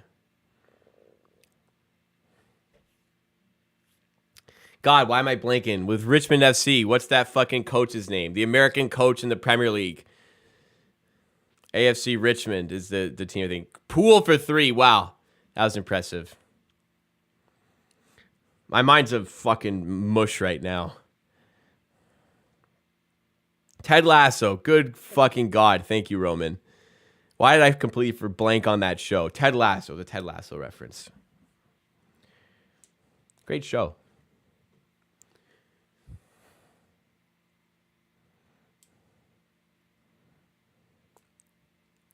Man, Jordan Poole sometimes. Okay, Raptors up 46-42. High-scoring basketball game right now. Siakam inside, can't make the layup. Rebound by Curry. Moving the other way and finds Klay Thompson for 3. No good.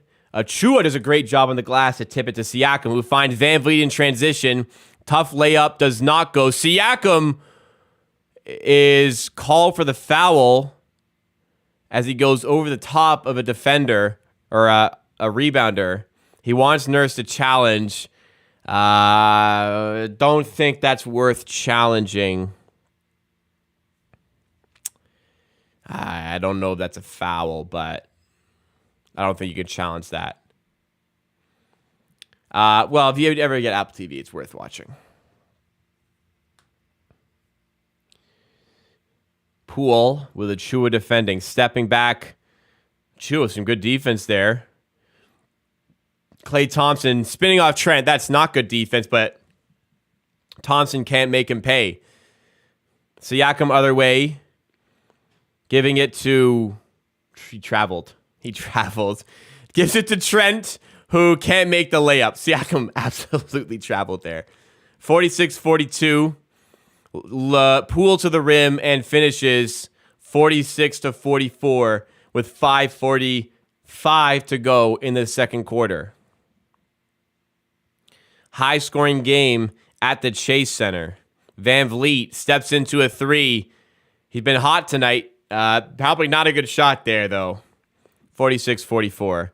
Barnes nearly gets a steal, but it goes right to Curry, who can't hit the layup. And it's briefly taken away by Looney, but there is a foul called against the Raptors underneath the rim. So Siakam, rough night. He's 2 of 12 from the field. Hopefully he steps up. These off nights have been happening a little bit more than usual recently. Shut the fuck up. Siakam gotta go. Rhythm messed up. Shut the fuck up. Trent going the other way. Gives it to Pascal. Defended by Kuminga. Driving pass. Getting the foul. And 1. Big make there. And Siakam. A little bit of frustration coming out from him. His rough night so far, but you know he's going to keep going like that. You know he's the best player. You know he's an all-star. Put the ball in Sky this period. Shut the fuck up.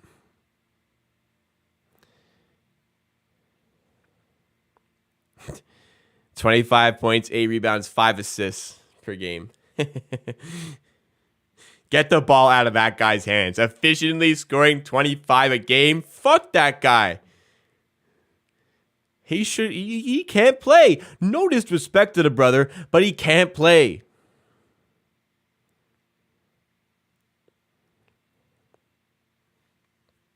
Scotty's not... Scotty, okay, let's make... Scotty ain't exactly doing cardio. Scotty's got... how many points is he at? Like 11, 4, and 4 now? Scotty's at 12, 4, and 4. That's not cardio. Cardio is what I do in the morning while I watch King of the Hill. And I'm on my incline treadmill. Curry, feeds Draymond in the pick and roll, who rolls to the rim and finishes with ease, 49-46.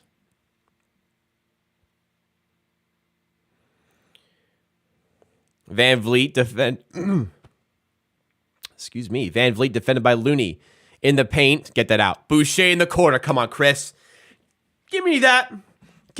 Chris Boucher, corner three, drops. 52-46. Poole to the other rim. God damn, that's a tough bucket.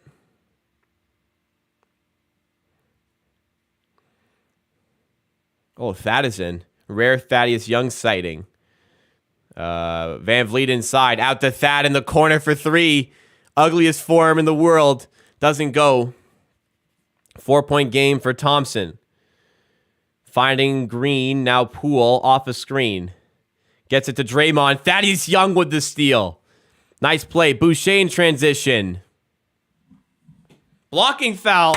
And one. I thought I was going to get called for a charge there. Nice play. Thaddeus Young with the steal. Chris Boucher with the finish in transition. Raptors lead by 6, possibly 7. No lollipops in our house. No lollipops with Thaddeus Young. He's been around the way, man. He knows that. He knows that play. You can't be tossing that shit in his house. They should relieve Pascal of point duties, have him establish himself in the post where he's most effective, where he's most efficient, then give the ball. I like top of the key drives. I do, because I just want the ball in his hands as much as possible. I respectfully disagree. Thompson mid-range gets it to go. I want more Siakam sometimes. Well, a lot of time. We're up 3, a lot of time in this game. I see what you're saying, Phoenix, but I want the ball in his hands. Siakam here for 3. And another one just rims out for him. What a fucking night, man. Green behind the back to eventually DiVincenzo. Now Draymond with the floater gets it to go. And imagine he had floor spaces as well. Hell yeah. Van Vliet to the rim, can't get it to go. Like, Siakam is this good with a lack of floor spacing. It's crazy. Yeah, I know I'm aware he's top. I believe he's top 3, maybe 2 with efficiency in the post. But the reason he can thrive in different areas because he's got so much in his game. So you can't take one specific thing away. If he's only loading up the post, then they're going to react to that. And again, I like, it's not like he doesn't score efficiently on drives. It's not like he's inefficient in mid-range. In fact, he's very efficient in like all of those settings. So I think having all those tools makes you a better player.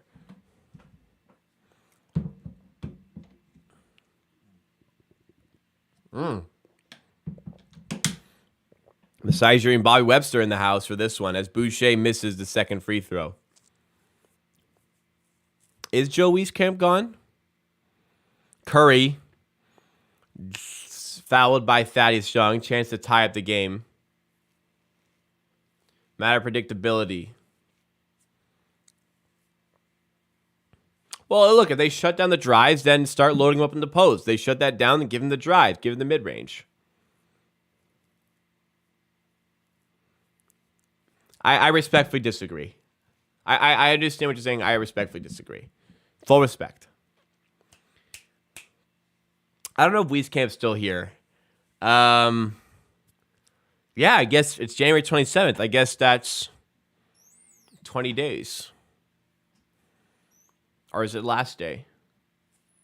Well, even if a guy doesn't get re-signed to another 10-day contract, they can in a few days, they can in a few weeks. Bro, why is the least efficient guy taking for? Yo, Michael, answer that question yourself right now. Answer that question right now. Why is Siakam taking 14 shots? Why do you think Siakam's taking 14 shots? Answer that question. I'll answer it for you just to speed it up here. Because he's the best player on this team.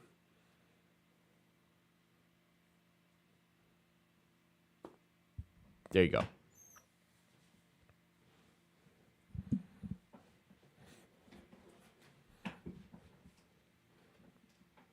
You can have a rough start and recover, and you expect your best player to do that.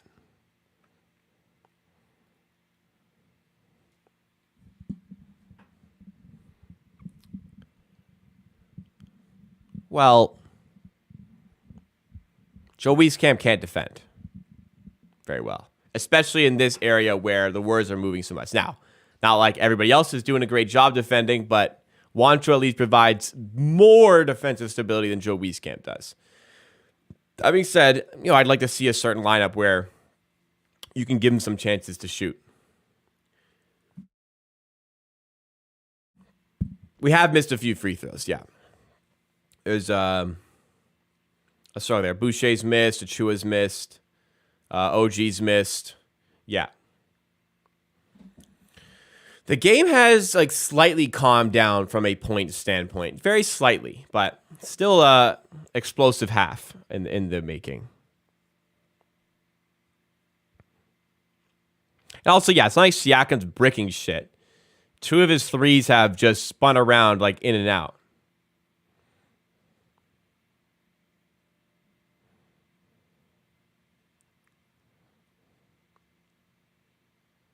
$1,000 prize for what? I don't know what you're talking about. 55-53. Raptor is in this game here. Hard-fought match so far. Not a lot of defense being played. And we've seen quite a lot of shooting here. Steph Curry's at the line, though, to tie up the game. And if Steph Curry's the line and he needs 2, he's probably going to get 2. Curry makes the first one. Second one coming up here. If you don't want to watch because OG's out, you don't have to watch. Ain't nobody forcing you. Curry makes both, as expected. Siakam inbounds to Van Vliet and gets it back. We are 2:53 away from halftime here. Raptors have Siakam, Van Vliet, Trent, Thad, and Achua on the floor. I agree, Thad's defense has been suspect other than the steal. Here's Siakam kicking out to Fred, stepping in. Not a lot here, and he turns it over. I tried to force that one. Good defense by Draymond Green and Klay Thompson. Third turnover for Fred. Thompson, other way. 3 balls up and down, and the Warriors lead by 3. That is their largest lead of the game. Siakam working on Curry. Kick out to Trent. Back to Siakam. Low post with Curry defending. Back to Trent for 3. Big shot. Gary makes it a tie game yet again. How about Gary Trent, man? Stomach hurts. Curry to Green, Draymond Green. Feeds it inside DiVincenzo. How many of those assists are we going to allow Draymond to get? The amount of entry passes he's finding with ease. Good passes, but man, those guys are always open. Klay Thompson bats away the rebound on the Fred 3. Warriors in transition with Curry, who makes the layup. Largest lead now at 4 points.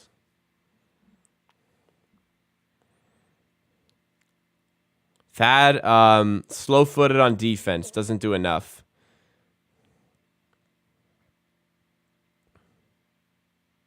Siakam in mid-range. Doesn't get this one to fall either. Curry past Fred. That's not good enough. DiVincenzo. These are good closeouts. But in the corner for JaMychal Green for 3. Off the mark. Rebound by Thaddeus Young. Van Vliet. Kicks it out to Achua. Now Trent. Trying to work on Curry. Steps into a 2 and steps back into a 2 and gets it to go. Gary Trent, another fine performance from him so far. 2-point game. Warriors lurking again with Draymond. Feeds it to DiVincenzo in the pick and gets to JaMychal Green. Great defense there by Thad.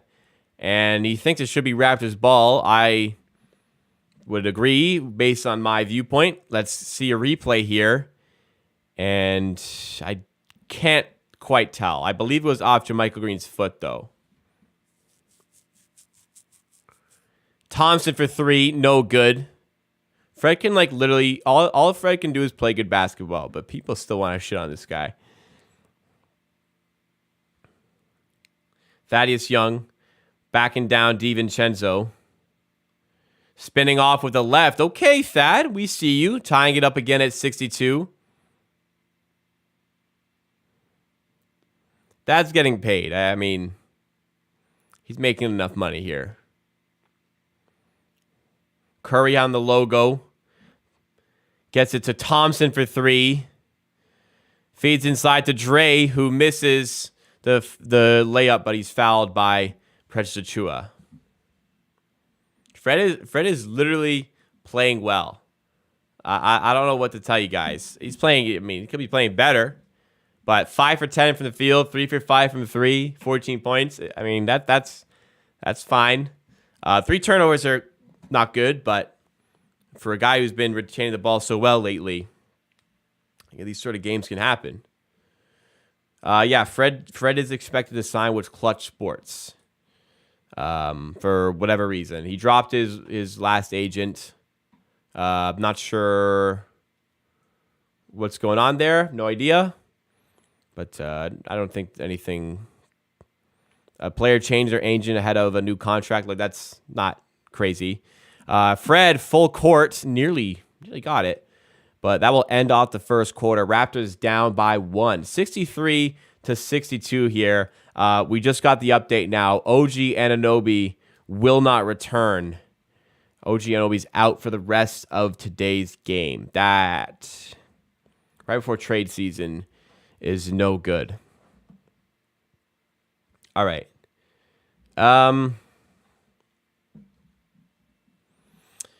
Damn. All right. Well, Raptors, it's been a fun game so far. A little bit less fun in the second quarter, but overall, offense is doing their thing in this game. We just need to see a little bit better work off ball on defense. A lot of these entry passes going into Warriors players, and they are taking advantage. Okay, let's go to the box score.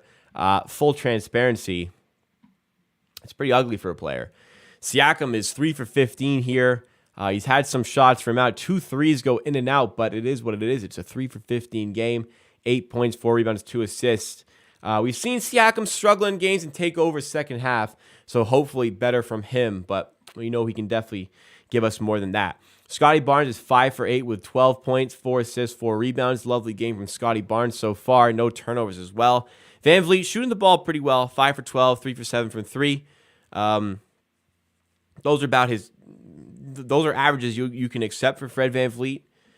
So not a problem there. 14 points, 2 assists, 1 rebound. The 3 turnovers are an area of concern. A couple of them were really, really sloppy as well. So hopefully that cleans up. But he's been fine tonight. I don't know why people are trying to rinse him. Although he did start 5 for 6, I think. So he may have missed 6 shots in a row, which would be a problem, to be fair. On the bench, Boucher, another positive game from him. That's 2 in a row. Good stuff. And Achiuwa, a positive game from him. That would be 2 in a row for him as well. 3 for 5 for Achiuwa, 2 for 5 for Boucher. Thaddeus Young even getting some minutes today. He got 5 minutes where he did score. Got a steal, 2 points here. But I didn't like a ton of what he was bringing defensively as a whole. On the Warriors side of things, Steph Curry is only 1 for 2 from 3, yet he's 7 for 10 from the field. A lot of layups for Steph today, taking advantage of some soft Raptors interior defense. And Draymond Green taking advantage as well. He's got 5 assists in this game. And a lot of them, though impressive, it's just been him lacing them inside. What a Draymond Green stat line. 5 points, 5 assists, 5 rebounds. That's Draymond Green, baby. Further down, Jermichael Green has had some positive impact off the bench, but let's go to the team stats in general, which I believe it's dropped off for the Raptors. It has. We've dropped from shooting 50 and 70. No wonder we've dropped, but down to 44 from the field, 42 from 3. Warriors shooting 53% with all those interior possessions, or points rather, but not shooting the 3 ball very effectively. They're 6 for 22 from 3. Another difference is the free throws. We've had 12 free throws, only made half of those.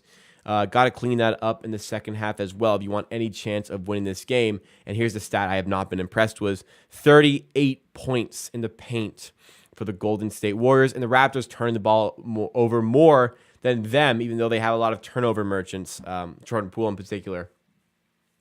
Need to do a bit of a better job of protecting the ball, better job of forcing some turnovers.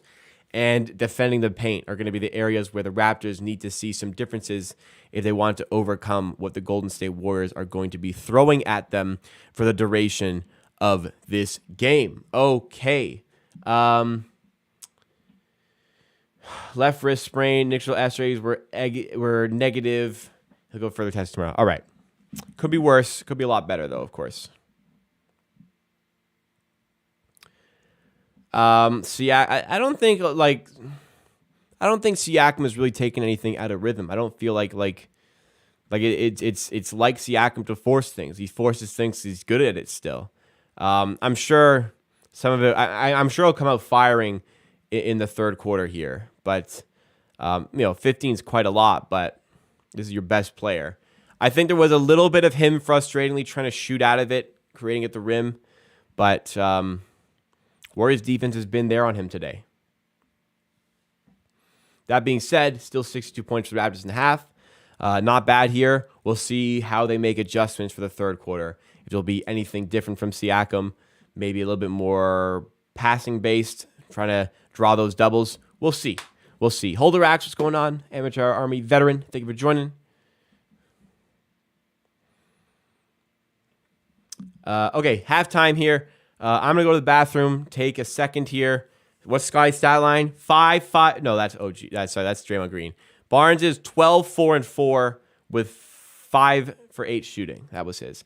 I'm going to go to the bathroom, take a sec here. Do not go anywhere. While I'm gone, please make sure you have dropped a like in the stream. Just go a long way to supporting the channel. And also, if you want to see more content like this in the future, watch parties like this, live streams, and also videos coming out about the Raptors, subscribe to Amateur Sports. I will be right back, everybody.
So I was looking at some stats in there. Warriors shot 19 for 25 in the paint for those 38 points. So that is 76%. That is too much. 76% in the paint for them. Obviously, it's going to be high, but 76 is far too high. A lot of backdoor cuts, a lot of moves to the rim that just aren't being tracked off ball. And like guys like Draymond are picking it out no problem. So Raptors need to do a better job in those spots. I think that's the biggest thing here. Try to limit the amount of offense they're giving us try to limit the amount of offense they have because we've been scoring at a fine pace here. Who is on Pascal? Draymond Green is getting a lot of sets there, and he's doing very clearly an excellent job.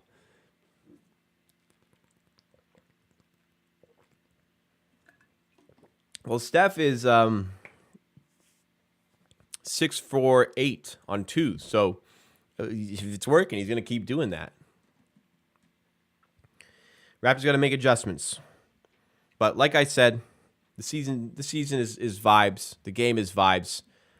We are hoping for some fun, some high-scoring games, and we've been getting that.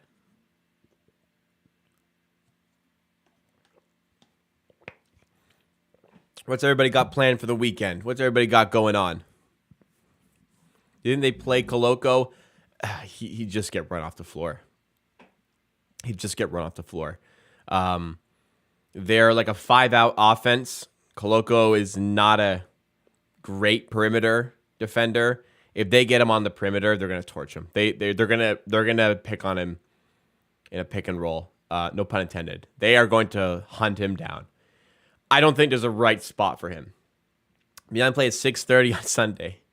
You're watching that in your bedroom, pal. With all due respect. Sorry. I'm not going to tell you what you can do in your apartment, but I would be appreciated.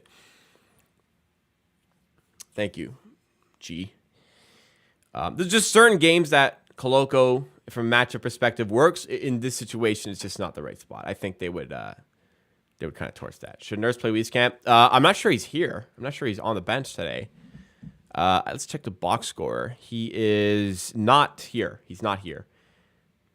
They did not give him a new contract. They may choose to do that soon, but as of now, he is not contractually a Toronto Raptors player.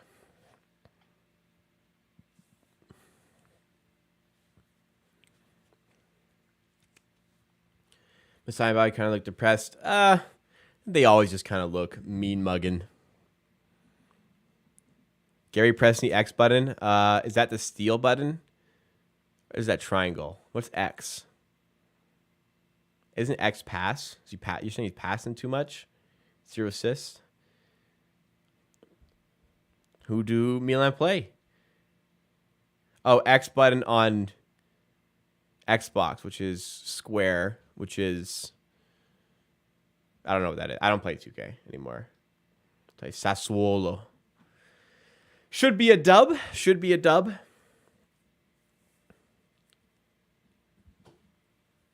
I love the fit. Bruce does sports. Thank you, buddy. A nice $10 thrift store pickup. Nice Tommy flannel. Thanks for the recognition there. I was at a dinner tonight, so had to look a little bit sharp. Rip out the Tommy. Rip out the watch. Rip out the fucking icy. Scotty Barnes is weird. Like he was weird. He was very good against the Kings, but he wasn't attacking the rim. And I felt like when he was attacking, he was having success. So he shot 2 for 6 against the Kings. There were a couple that he got to the rim and he scored. Those were the 2 makes. But a lot of the misses were like late in the shot clock sort of jumpers.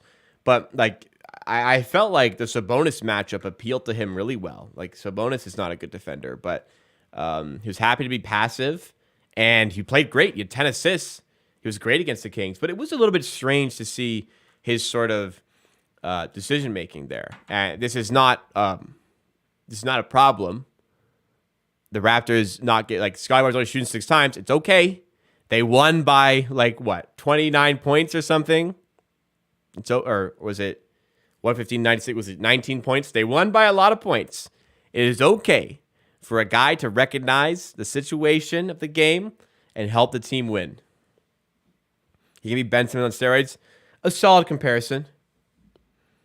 How would AI affect basketball?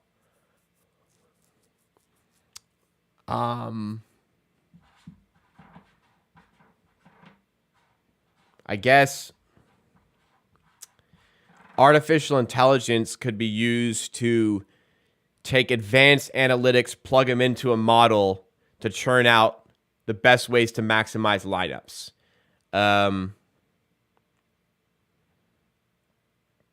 There's nothing wrong with information. That sort of thing. There's already kind of tests going into this sort of thing and how artificial intelligence, but I would say maximizing lineups, maximizing sets, those sort of things can come out of it. I think we're already like using analytics is already kind of showcasing using analytics to our advantage across the sport has made a big difference. Like, dude, can you honestly tell me that this big surge in scoring has nothing to do with information we're getting through deep analytics about the sport? So information is just going to continue to evolve the sport, make it more efficient, more high scoring. That's just the way the league is going. If you don't like it, like, I understand, but teams are out here to win basketball games. They're winning basketball games by using this stuff to their advantage. No more like 91 to 89 scores from the early 2000s. Sure, those come up every now and then, but it's very atypical for that to happen. What are we saying about Scotty? Steph is him? Absolutely.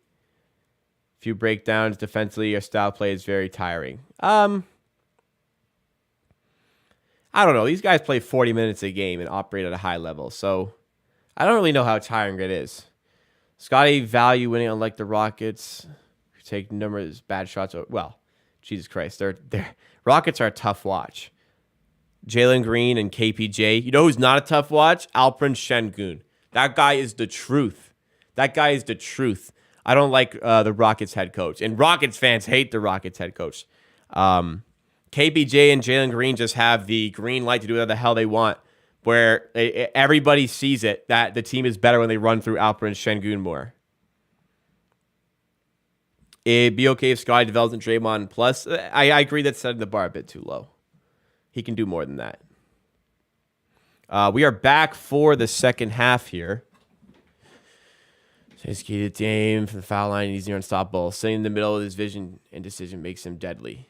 I like him in that high post spot a lot, where he can kind of make decisions there. Klay Thompson starts off the half with a three-pointer there.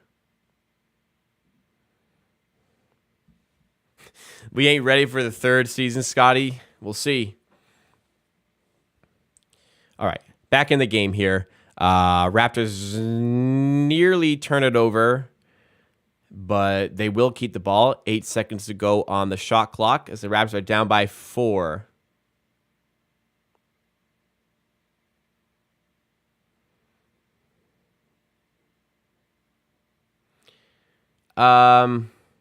Draymond's like unbelievable player, but I think Scotty can do more offensively.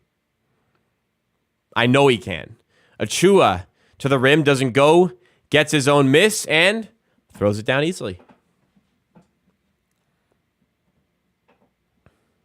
I wouldn't say we need to turn this season around. I would say it'd be cool, but it'd also be cool to get a good draft pick. Scotty Barnes nearly gets a steal. Steph Curry gets it back in the paint. Tough layup, doesn't go. Nice help defense there by Achua to make that shot tougher than it needed to be. Barnes, nice dish to Gary Trent for 3.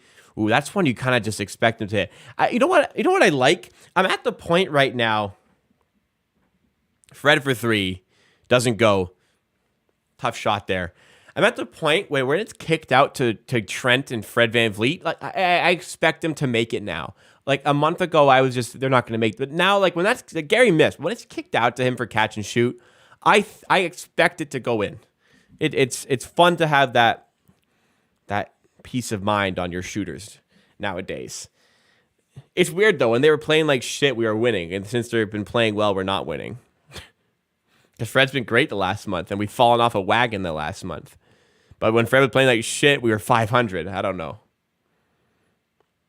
That was not a good pull from Fred. I agree. He started the game really hot, was playing well, and then he's kind of drifted into some bad habits shooting-wise again. Let's get back to the basics here, Fred. Siakam to Barnes. Now Achua. VanVleet loses it. It's tipped out of bounds for a Raptors ball on the baseline. Or is it? 4 turnovers by Fred. Ooh, he hasn't been great since the first quarter.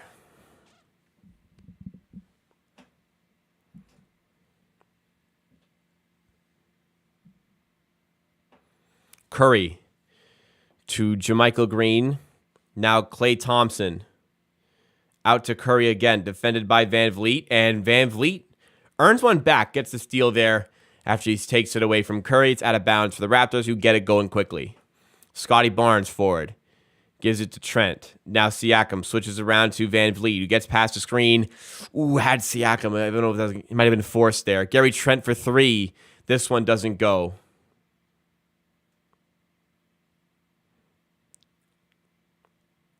Jordan Poole doesn't hit the 3, but long rebound goes right to Thompson's hands, and Poole turns it over. Turnover merchant. Raptors get the ball back. It's stuck here, 66-64.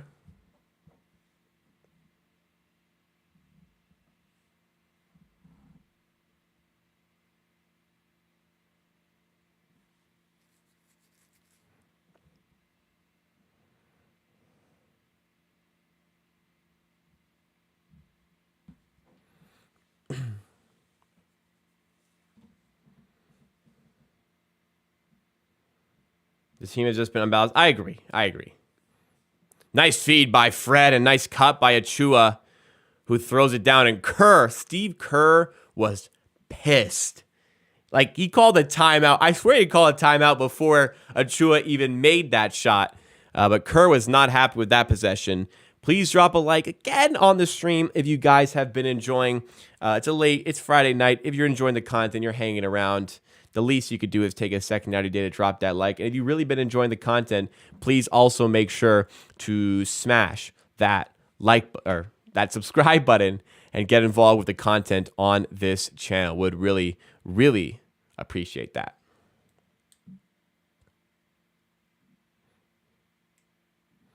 That was a nice pass. I mean, I guess kind of easy when he's that open, but solid there from Fred. Just got to get him to affect the game again. He had a good first quarter, he had a bad second quarter, had that turnover, then got that steal, got that pass. So he needs to find ways to affect the game again. Siakam as well. Got to continuously affect the game. The scoring isn't there, got to affect the game. The sad part is we're going to lose. Listen, we play like this and lose, I can forgive, right? It's Scotty Barnes having a good game.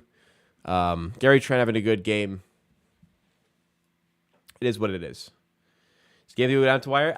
It seems that way, but I can also see more so the word. But either team can really go on a run here and blow this game open.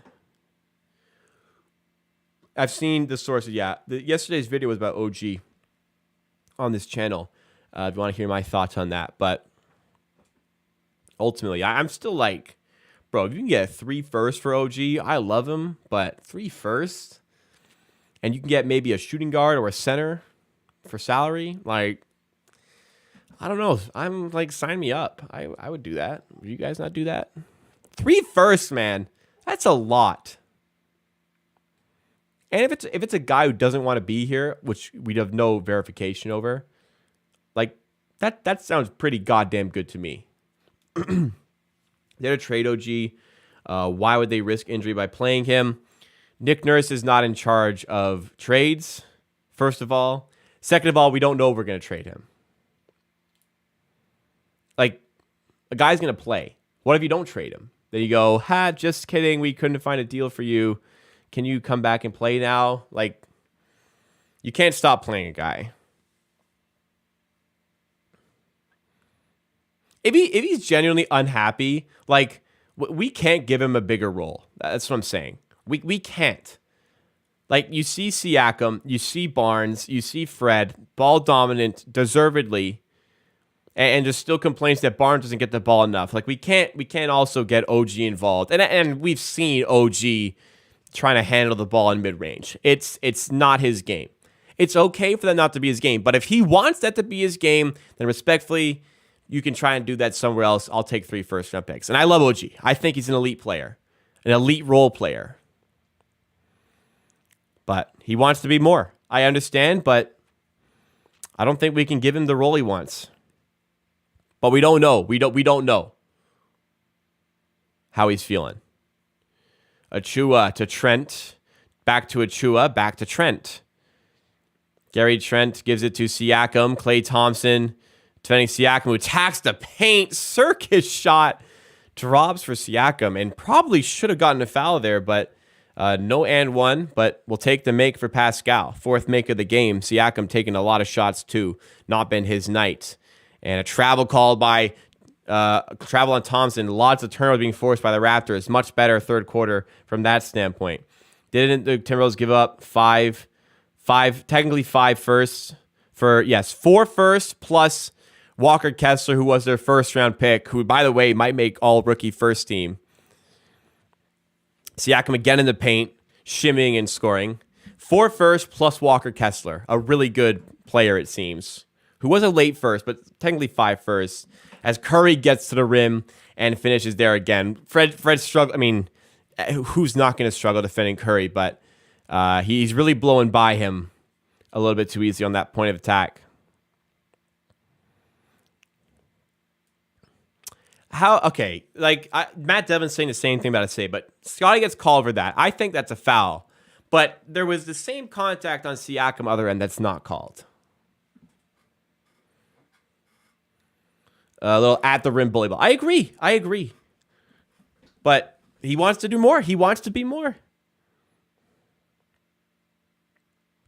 Van Vliet in the paint. Nice kick to Barnes in the corner. Scotty Barnes drops in the corner 3.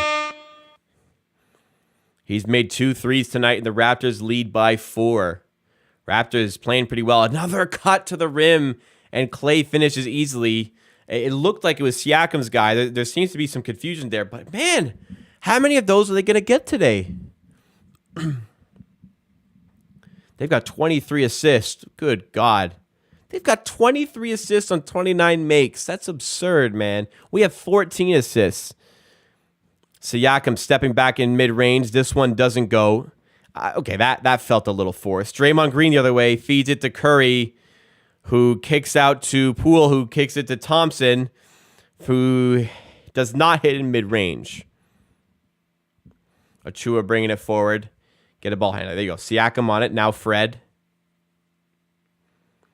To Trent. Here's Scotty Barnes. Jordan Poole defending. Take him on, Scotty. In the paint with the right, and he's fouled. Nice take by Scotty Barnes, getting him a little bit of involvement there.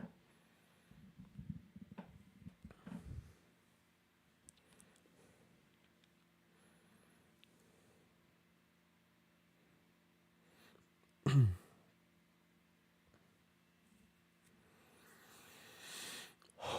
tired, man. 11:30. Let's fight through this. About an hour to go in this stream. Let's fight through it, everybody. Get a nice sleep in. Oh, I hope United don't play in the morning. 3 p.m. for United tomorrow. FA Cup game 2. Bam. Sleep in. Get up. Get a nice pump. Work out. Hit the treadmill. 30 minutes. Could be a good day. Curry for 3. Way off. JaMychal Green rebound. And he's fouled by Fred. I mean, I don't know about that. Let's see a replay there. Now if I gotta, he is at the Chase Center. He's at the game live right now. Shout out him. You think he'd miss a Raptors game? Come on, man.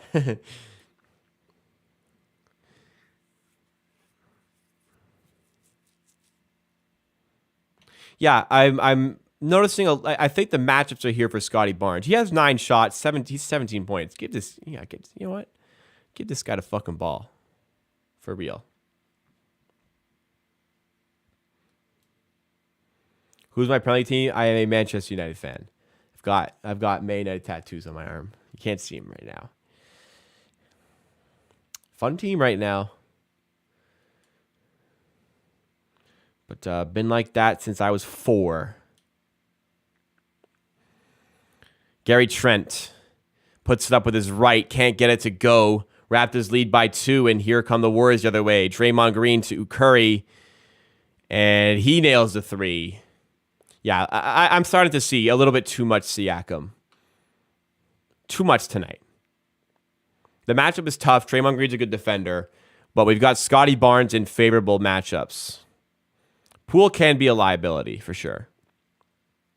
Siakam going with the right and getting the and 1. He's still a good player at the end of the day. Finishes there. I don't know what he's doing. He's on his back and he's yelling to the heavens. He hasn't had a great game. But he is continuing to stay. He's staying hungry. He's staying hungry. He's 6 for 20, 14 points. He is fighting for those 20. He's fighting for 20 points here. What's Draymond Green at now? 565.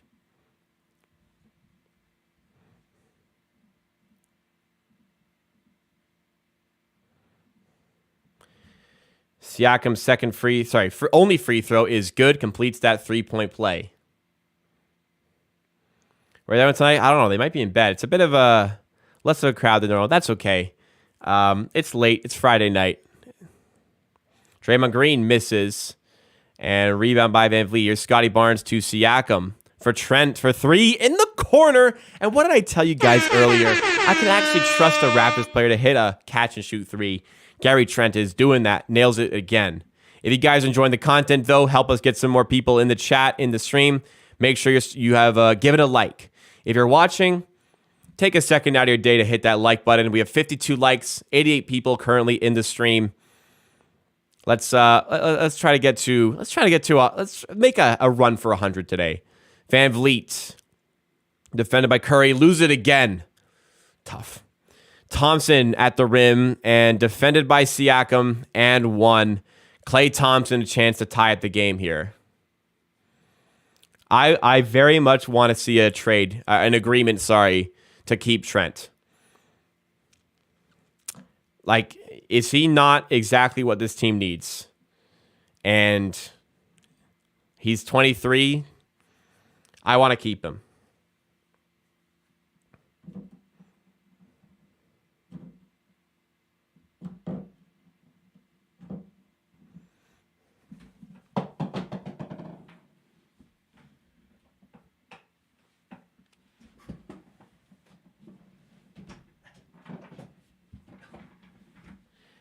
Sorry. Dropped my golf ball.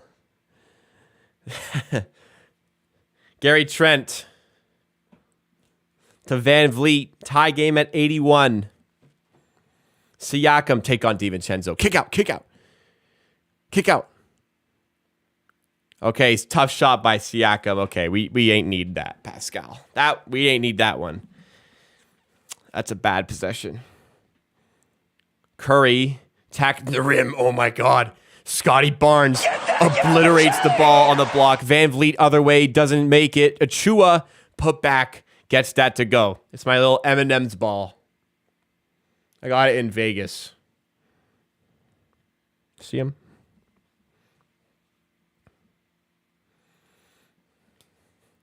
You can go with the Siakam timeline and the Barnes timeline. Barnes can be good and continue to develop. And then when that's over, then we got Barnes in his prime. Siakam tonight, though, shooting too much. I agree, guys. I'm starting to agree.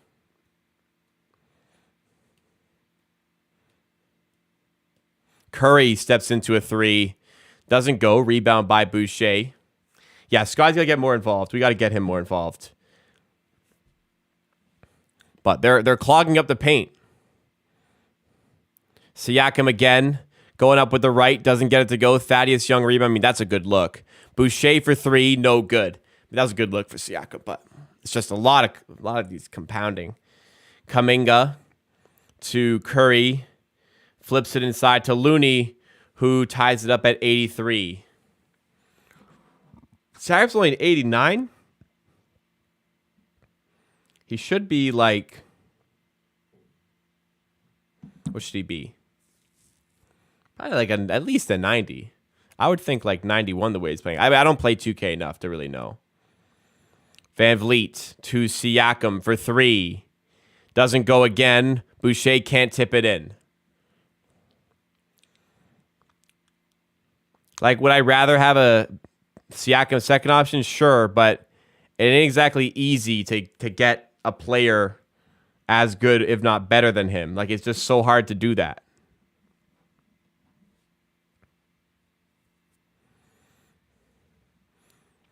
Like, you can't just go get somebody better than him. Like, you got a top 20 player in the league. How are you going to get another one? It's tough.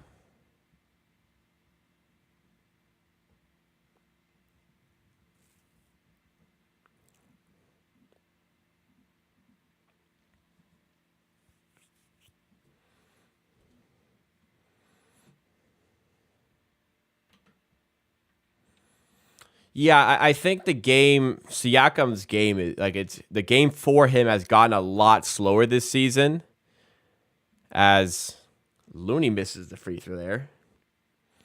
And I think the game will slow down for Scotty Barnes as well as time goes on. Van Vliet wide open for three here.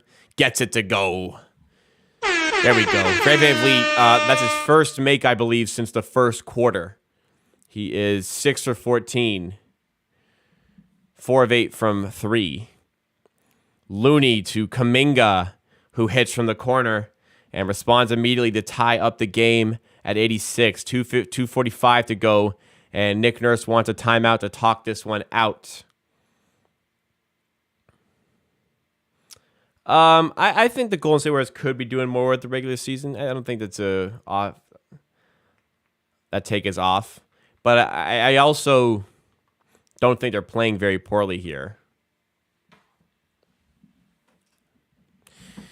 Yeah, Siakam's had a tough night. I wouldn't mind. And he's got 5 fouls. It might be worth giving him the 2:45 off here, and then the first 3 minutes to the start of the next quarter, 5 to 6 minutes of some chair, get himself sorted here. Barnes with a great game, 17 points. Van Vliet with a great game, 17 points. Gary Trent with a great game, 15 points. Achua with a great game, 12 points. A lot of points, a lot of sources. We just need to clean up the efficiency. Mostly it's Siakam with the inefficient nights. Fred's been fine. More than fine. Barnes has been excellent. Gary Trent's been excellent. Achua's been excellent. Sometimes you got to bail out your star man.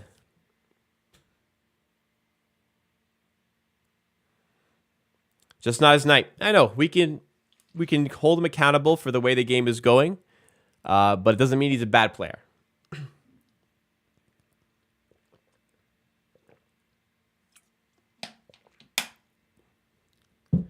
Why would trade Flynn and Birch are coming? Why would Golden State do that? 2 guys they can't use for a player they have probably thoughts of being a future asset. Every player has bad nights. It's unfortunate. I mean, I think I wouldn't call it concern, but these off nights have been a little bit more frequent in the last 2 weeks for Siakam, which I don't know why. Is it fatigue from the long season? Is it just he's in a little bit of a valley in the long season? I think that's more likely. It's a long season. Sometimes you go through these pockets, but we're still seeing the glimpses of what he's got for sure. Are the Warriors still a playoff threat? Oh, they're one of the favorites to win a championship still. The whole mindset is that they'll eventually just figure it out, but I don't know.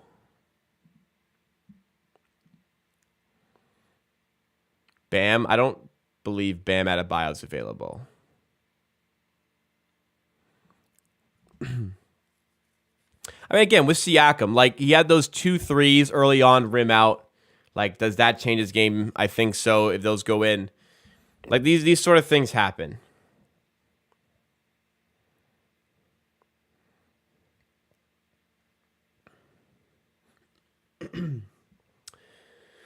All right, tied at 86 here. Raptors will inbound, looking to get the lead back. It's been a pretty tight game all throughout and high scoring all throughout. AIDS Afflicted in Twitch asks, why do I like the Raptors? Well, that's vulgar.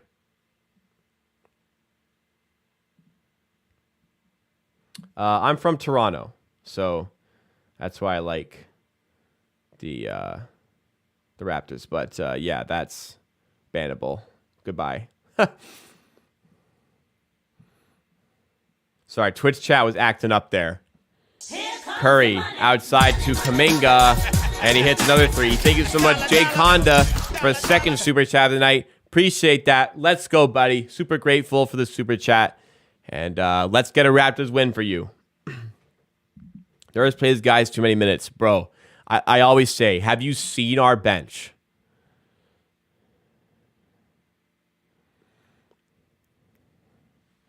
Other than Achua, it's not good. Kuminga in the corner gets another 3 to drop. 3 straight corner threes for Jonathan Kuminga here. I kind of look like Fred. I get that pretty often. I don't. I guess the hair and the beard, and the circle face, but I don't know. Van Vliet working on Looney. Kick it out. Fred, tough shot. Oh. Damn, Fred, son. What a fucking bucket. 92-90. Fred Van Vliet, bro. Fred with a steal. Gary Trent fires it forward to Van Vliet, who will lay it in. Just like that, tied again at 92. Fred Van Vliet showing his stuff. Fred's in Vegas betting on himself. Yes, sir. I saw him at the counter at BetMGM, or MGM Grand, or the BetMGM Sportsbook. Curry for 3, yeah. 95-92. That could be a he hasn't been though. Fred, past the screen, driving, handoff to Achua, laying it in through the contact, 95-94. That was Kobe-esque. Shout out Kobe. 3 years in a day. 3 years in a day.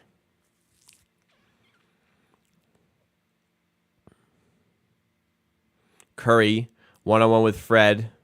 Boucher comes for the double. Kuminga driving inside now, gives it to Lamb. 5 seconds. Lamb to Kuminga, who just hit 3 threes. Make it 4. What am I going to say? What am I going to say? What am I going to say? Huh? What am I going to say about Jonathan Kuminga right there? What do you think? What do you think I'm about to say about Jonathan Kuminga? I don't care. I don't care who you are. I don't care you're not a good three-point shooter. You make 3 threes in a row. Over my dead fucking body are you making a forced 3 in a row. Right? You just saw him make 3. He's hot. Don't let him fucking shoot it again.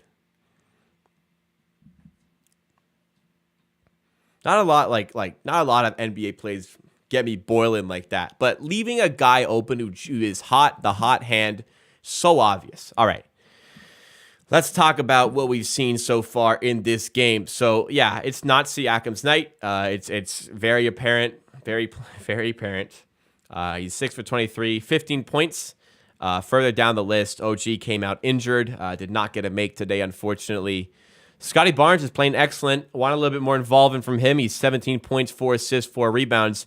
Get more ball touches. He had 4 assists and 4 rebounds at half. Get the ball in his hands a little bit more, especially with Siakam struggling. Van Vliet has been excellent all game, other than the turnovers, which are a bit of a concern. I mean, 23 points on 9 for 17 shooting, 4 for 8 from 3, 6 assists, 3 rebounds. Pretty fucking good. Pretty fucking good. But this is what's going to be the talking point. Gary Trent is 6 for 11 with 15 points, 3 for 6 from 3. He's been excellent as well. 4 rebounds and 2 assists to go with it. Great game from Gary. Achua's having another awesome night. 14 points, 11 rebounds, a double-double inside 3 quarters. He's 7 for 10. We're kind of great stuff from a lot of players. Just need a better from Siakam or more involvement from Barnes. I think the Raptors can get over the line and win this game. But the Warriors got the players who can nullify everything and end your night. We'll see how everything finishes. Van Vliet, he's -6. Okay, let's just bench him. Do nothing with him. Because in the games where he's negative, I focus on plus minus. But when he's positive, I focus on something else to bitch about. Not the guy who's our highest scorer with shooting 9 for 17, 4 for 8 from 3. No. This guy still sucks because I want to bitch about something. Let's be better here. If we're actually going to complain about Fred, can we complain about concrete things?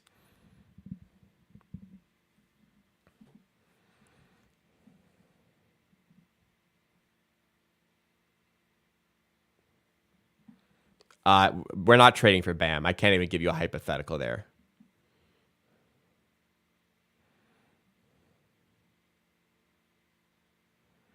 Fred is also in the Curry matchup. So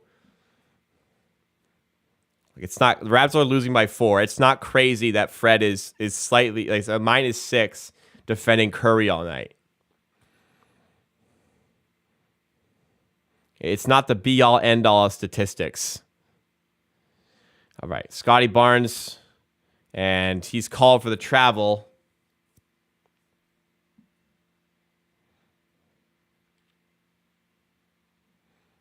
Why not the be-all, end-all of stats? Because a lot of times you're not controlling your plus minus. Like if a guy, like if one of your teammates gets burned on 3 straight possessions at the rim and hits all 3, that's -6, and that wasn't your fault. You did your job. Like you can't control every outcome of the game.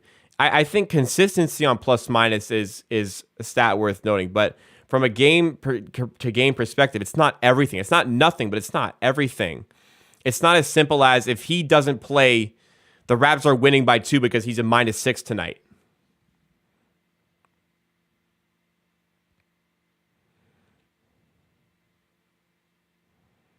Well, if you look at Curry's last 5 games against the Raptors and his NBA Finals against the Raptors, you could make the case he's the Curry stopper.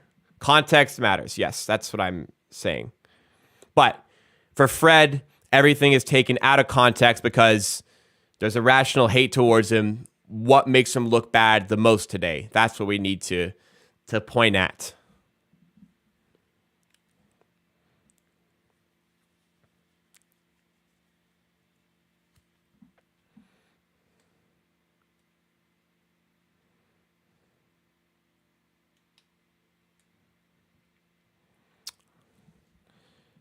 And let's see. What are the Warriors shooting from 3?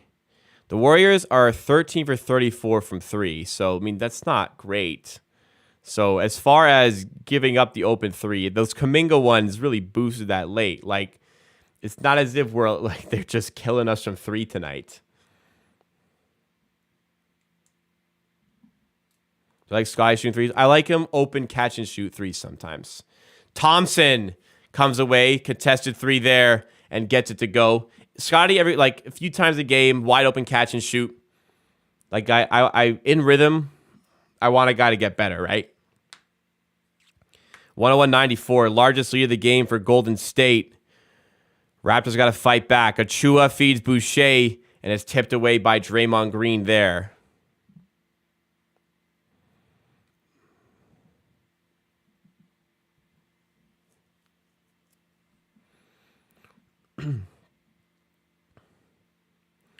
Boucher batted away at the rim, out of bounds. So,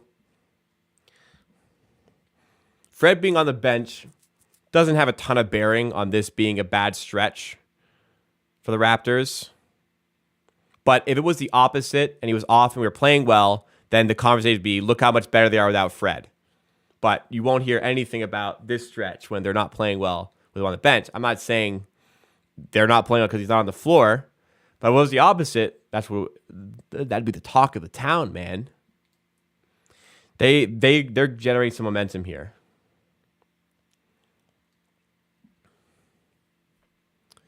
All right, Siakam at the line here. Been a rough night for him. Let's see if he can bounce back. I mean, look, the Warriors are better than us. They are very, very good at home. We are very, very bad away from home. So, like, losing to this is not losing. If we lose this game, it won't be exactly surprising.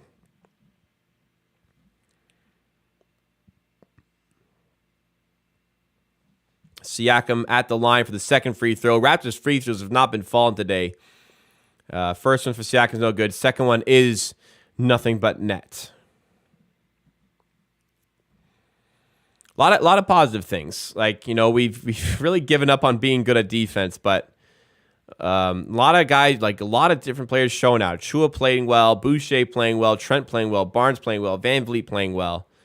A lot to like, a lot to not like, but it's vibes this season. Poole, tough layup goes. It's an 8-point game. And then Achua turns it over. There's your daily Precious Achua moment, ladies and gentlemen. And the Warriors give it right back. 9:26 to go. Somebody call fucking timeout and settle this game down.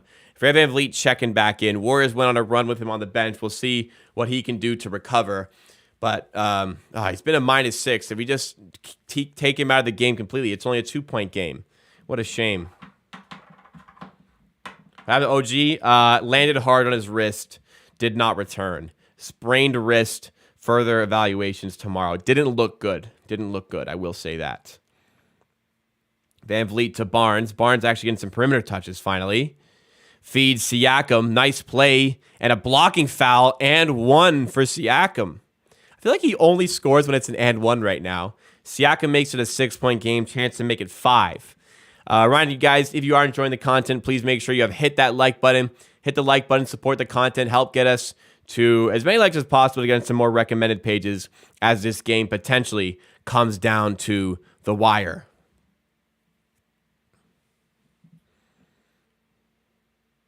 Nobody got too excited with the win against the Kings. Like, literally nobody did. Not a single person got excited about the Raptors beating the Kings. It was a fun win, but nobody was like, this is the start of a run. Nobody said that, so shut the fuck up.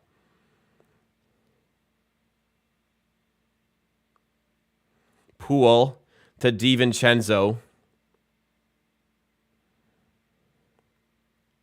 And he's fouled by Fred. This looked like a tough call. Foul trouble to be aware of. Siakam, I thought he was on 4. I thought he was on 5. He's actually on 4. Team is trash, that OG. Bro, I don't know what to tell you. It was similar score when he was in the game.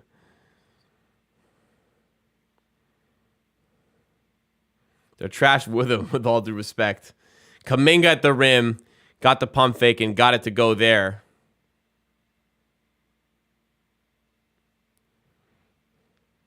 Siakam. 7-point game now. VanVleet. Tries to drive past Kuminga. Tries to feed it Chua. It's out of bounds, though, for a Raptors ball.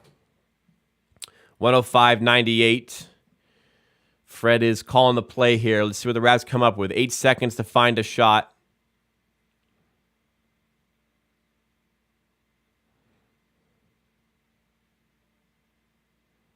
Achua for 3. Can't get that one to go. OG makes a difference. I didn't say he didn't. That's not what you said initially, though.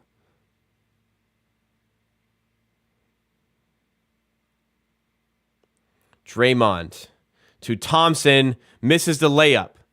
Raptors get bailed out. 5-on-4. Fred wants to attack the paint. Finds Barnes down low. Finishes. Nice cut by Barnes. Good feed there by Fred. 5-point game. Raptors still here, man. Raptors still here. Down by 5. 7:57 to go. Game is still here. Got to go on a little mini run. Get yourself back into this one.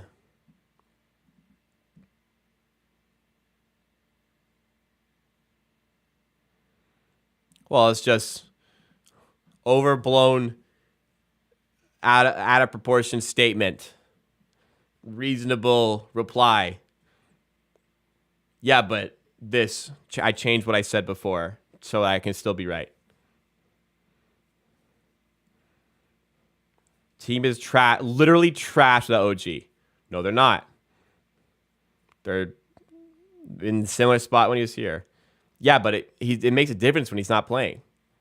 Fucking obviously it makes a difference when he's not playing. It's not grand analysis.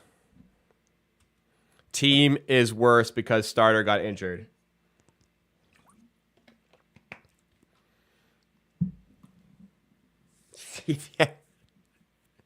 Breaking. NBA team is worse off because starting player got injured. If Raps lose, I really can't get mad. We were playing good enough to win. Sure. We're playing one of the best home court teams who are better than us, and we are one of the worst home court teams. I wasn't expecting the Raptors to win this game, but we're right here. We are playing well offensively. It's really only Siakam tanking our field goal percentages and Boucher a little bit. It's been a good performance. Can we get to some new levels here? Can we get back in this game? Potentially. We'll see. If we play well and lose, is that a bad thing? I don't think so.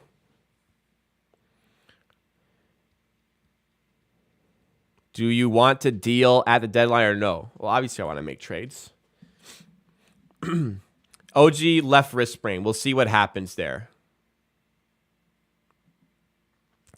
It looked bad, though. I am fearful of that, especially going towards the deadline where there's a possibility they were shopping him. I don't think he was going to get traded, but it would have been interesting to see how that saga would have unfolded. And the injury may deter teams away from trying to get him, depending how long he's out, if he's out at all. We'll see. Selling or buying? I'd like to sell. I'd like to retool. Retooling is different than rebuilding. When is the trade deadline? February 9th at 3 p.m., if I'm not mistaken.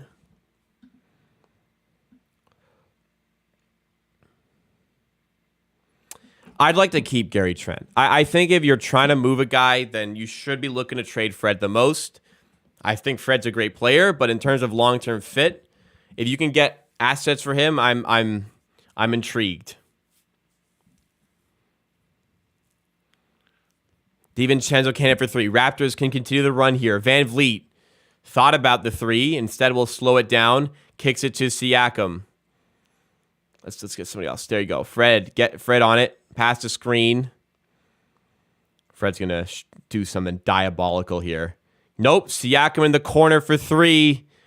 Air ball. Oh, it ain't Siakam's night. I mean, shot clock winding down. That's a good shot, but it ain't his night for real. Siakam in transition, though. Got to finish that. And he finished at the rim. That's an and one. Curry fouled him. That's an and one. They don't call it. Siakam finished. That's an and one. They've called that the other way. Scott needs to be second option. Like, Fred has been great today. What's wrong with Fred doing his thing?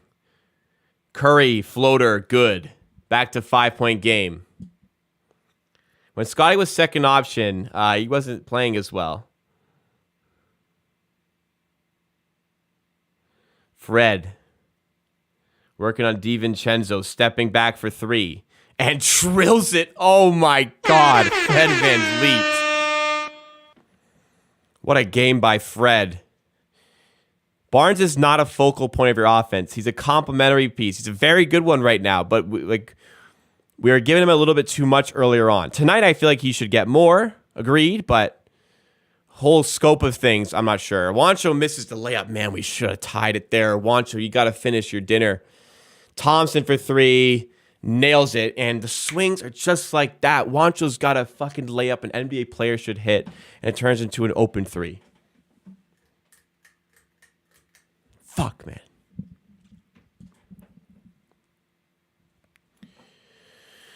Want to see a replay of that Juancho layup, but we're not going to get it, of course. I don't know if Juancho's the right guy to finish this game, but with OG out, hey, guys, whenever you complain about Nick Nurse playing stars too many minutes, just remember, like, who those extra minutes go to, okay? That's all I'm going to say about that play there.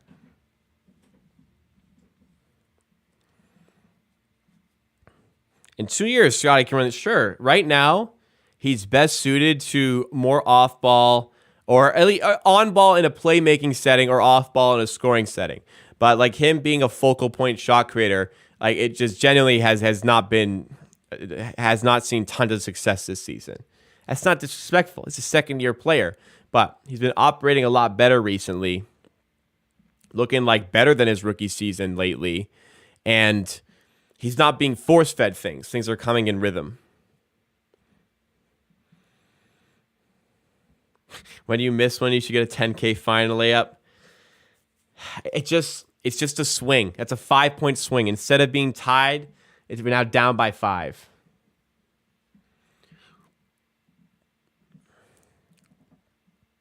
Reminder, guys, if you're enjoying the content, please make sure to hit that like button. It goes a long way to support the channel. Okay. Fred VanVleet been the best Raptor tonight. 26 points. Similar to Barnes, let's say. But Fred, 26 points, 10 for 18 shooting, 4 rebounds, 8 assists. The blemish is those 5 turnovers, which have been very unfortunate, yes, and he needs to clean that up. But other than that, been a great game for him. Scotty Barnes, near flawless game. I mean, 19 points, 7 for 12 from the field, 2 for 3 from 3. Good to see. 6 rebounds, 5 assists. Like I said, Scotty Barnes has been at his best recently, and I'd like to see a bit more involvement as we get down the stretch of this game. Gary Trent, I can trust this guy to hit a big shot when the time comes to that. Please get Juancho off the floor. I'd like to see... I mean, Chua's played so many minutes already. It's tough. I mean, what do? You just don't have a bench. There's nobody you can trust to close a game when one of your starters is out, really, until you can get a Chua back in.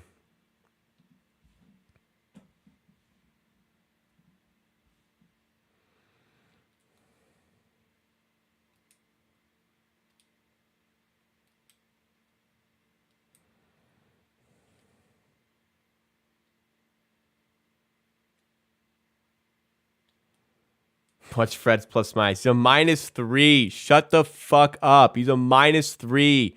Shut the fuck up, man.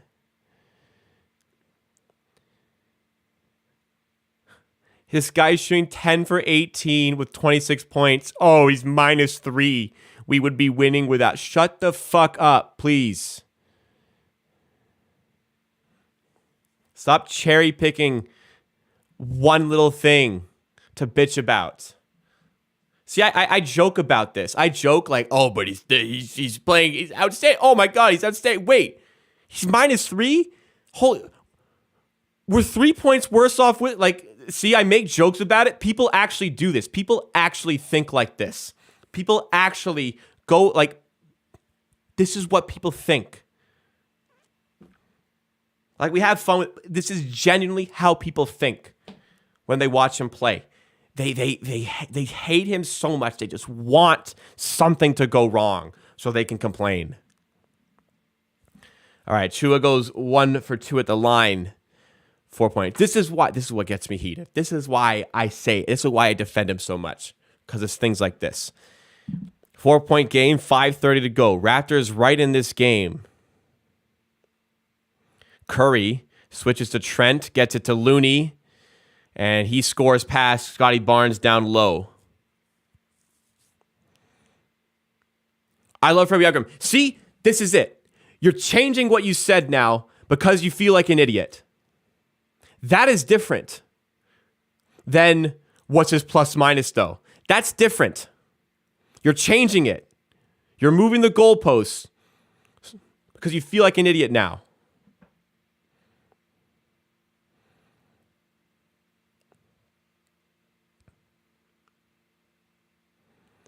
Fred sucks. He's a -3. Well, he's done so much right today. Plus minus isn't everything. But we've outgrown him. Maybe he doesn't fit our team.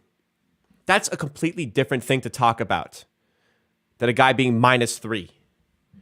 What is he now? -4. Oh, good heavens.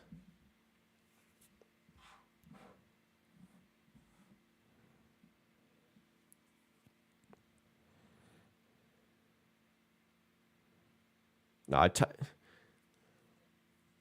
matchups or playoffs. That's different than what you were talking about. This is different. So see how things change so quickly? This is what I have a problem with. Cherry picking stats, getting called out for it, and then changing the discussion.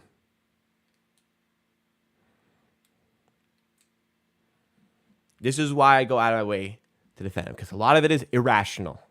So I feel the need. I just feel the need with my reach towards Raptors fans to compensate for all the negativity by mentioning the stuff that's happening. And right now, I'm not going out of my way to mention the good stuff because he's been excellent for 4 to 5 weeks straight now. That is why I do it.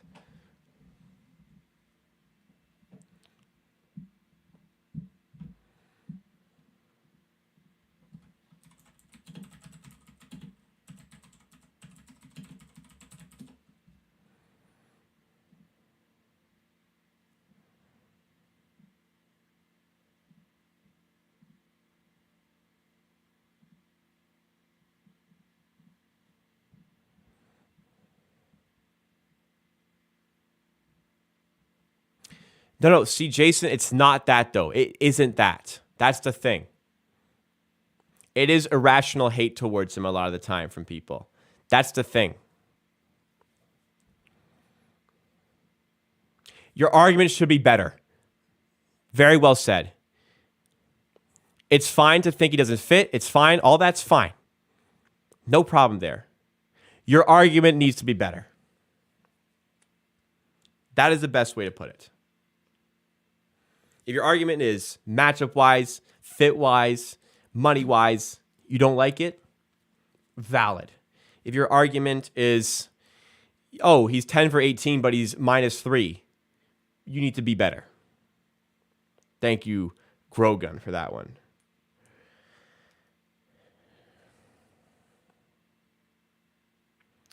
And, yeah, since the slow start, Fred in the last, 5 weeks is shooting 43% from the field. That's better than his averages, to be honest. And he's shooting 37% from 3. He's shooting 36% on pull-up threes as well. Barnes puts it in at the rim. Back to a 6-point game here. Koloko doesn't play because look at the Golden State Warriors offense. He'd get ruined on the perimeter today. You can't play him against the Warriors. They would hunt him down. It's very matchup specific. We've played a lot of 5-out teams lately. The Bucks, the Timberwolves, now the Warriors. Barnes with a huge block on Klay Thompson. Oh my goodness. Tips it out of bounds there. Or smacks it out of bounds there. 4 minutes ago, Raptors down 6. Still here.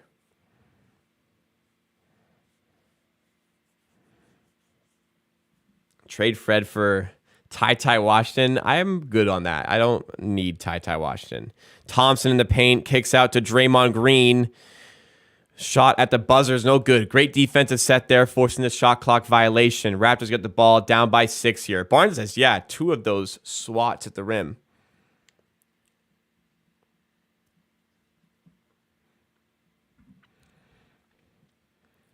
$114-108. Typically, when a guy falls as much as that in the draft, it's a red flag.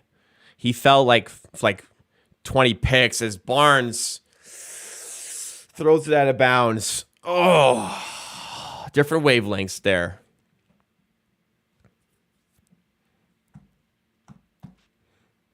Nope.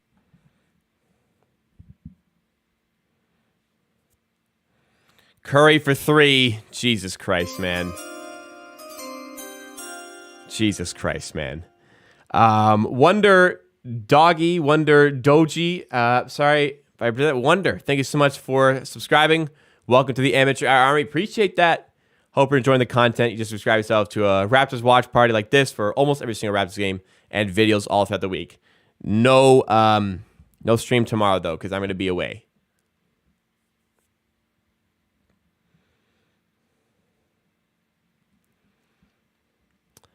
Yeah, I could agree. A lot of mental mistakes. Like, how many times are they going to be open in the paint? Turnovers haven't been as tight, as good as usual. Again, we're playing the champs.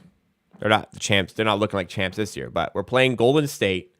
We're playing healthy Golden State. No, wait. Mostly healthy Golden State. No OG. We're at the Chase Center where they are excellent. It is not like a genuine surprise if we lose this game. We had a fun offensive game here. There's some positive takeaway. Fred was excellent. Barnes is excellent. Trent is excellent. Achua is excellent. You got a tough night from Siakam. A lot of positives.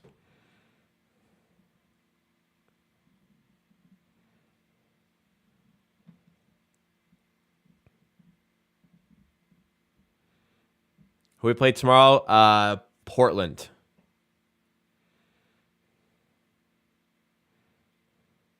Steph Curry is a superstar. Absolutely. He's a top 5 player in the league. Top 10 at worst. You can't trade for him, though. You can't. It's hard to find those guys. Van Vliet. What's going on, Joseph? Thanks for joining. Van Vliet to Achua. Has a lane. taking it to the rim. That's a tough bucket. That's a tough bucket by Achua. Keeps us alive. I'm doing well. Well, I've been doing better, but I'm doing fine.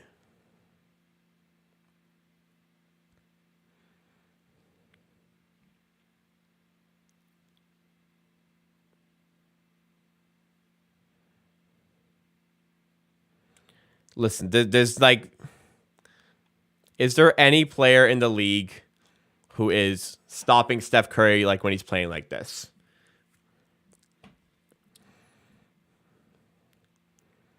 Like sometimes you just gotta try to mitigate as much as possible, but you're not stopping Steph. Let's be real.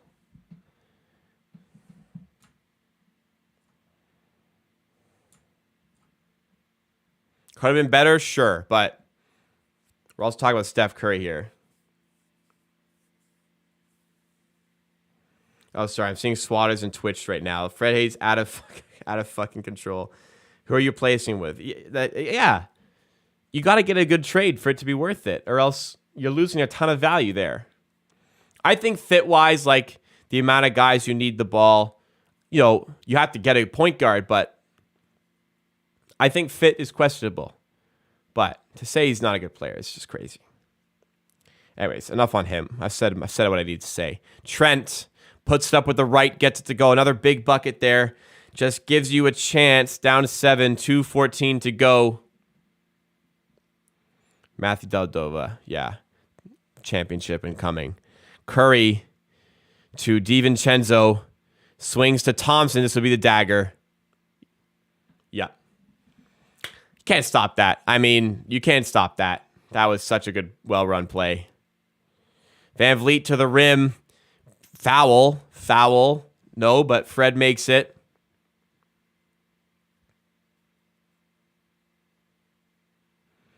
Curry to DiVincenzo in the corner. All right, and they've just blown this one open.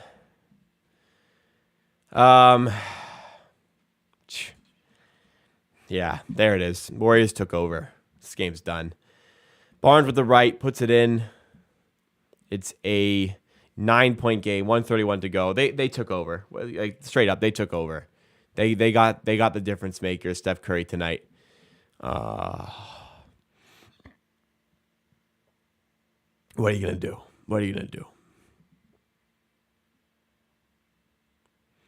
Oh, and one for Barnes. Make an 8-point game.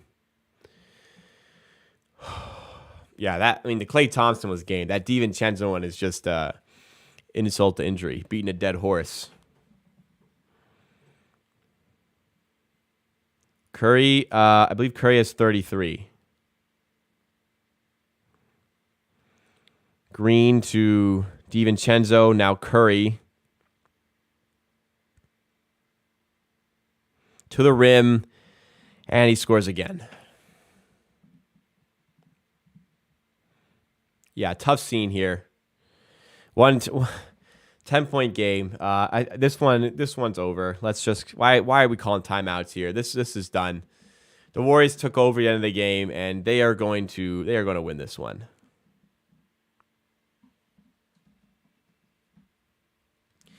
Look, we had a fun game. We put up some points. We had a lot of great individual performances.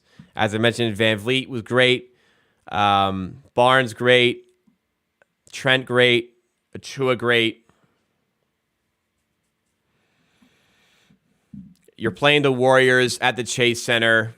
Tough place to play. Tough team to play. Like it's fine. We'll survive the night. I don't think the refs were great, but beyond that as well. Yeah, Curry, big night. He's had a lot of bad nights against the Raptors recently, but not here, though. Defense is just trash. It's trash every night, except for that Sacramento one. That was weird, but I know we'd struggle with the ball movement and the off-ball movement from this team. We are who we are. I mean, nothing has surprised me tonight. Well, actually, Siakam's a tough game, but some of these, like, you just can't stop. Some of the plays they run, some of the ways they move the ball, some of it like is just you can't stop. Fred 10 assists. What does he have? 26 points on above 50% shooting. Tough.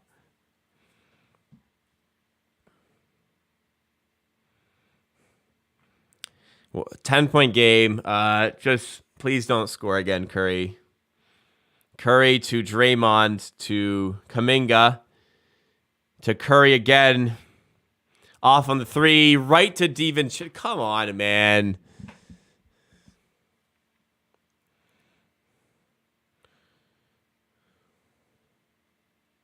Van Vliet for three. Just a chuck. I mean, late in the game. Why is Fred shooting that? What the fuck? What a bad shot. We could have come back still. All right, we're going to dribble out the clock here. That will wrap up the game. Raptors will lose this one. Hey, man. The Raptors fought hard. Fun offensive night. Some great individual performances. But at the end of the day, the Warriors were a little bit too much for us. But as it comes to this season, competitive losses might be the best thing for this team. Let's break it all down for you in tonight's post-game show.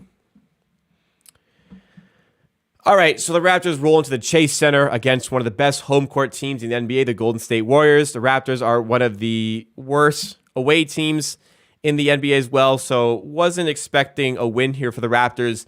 The scoreline isn't necessarily a fair reflection of how the game went, though. The Raptors were pretty competitive all throughout the game, but in the last few minutes, last 7-8 minutes, I'd say, the Warriors blew it open. Steph Curry blew it open, and it was a bit too much for the Raptors to handle as their point scoring drifted away a little bit later on in this game. But overall, solid performance.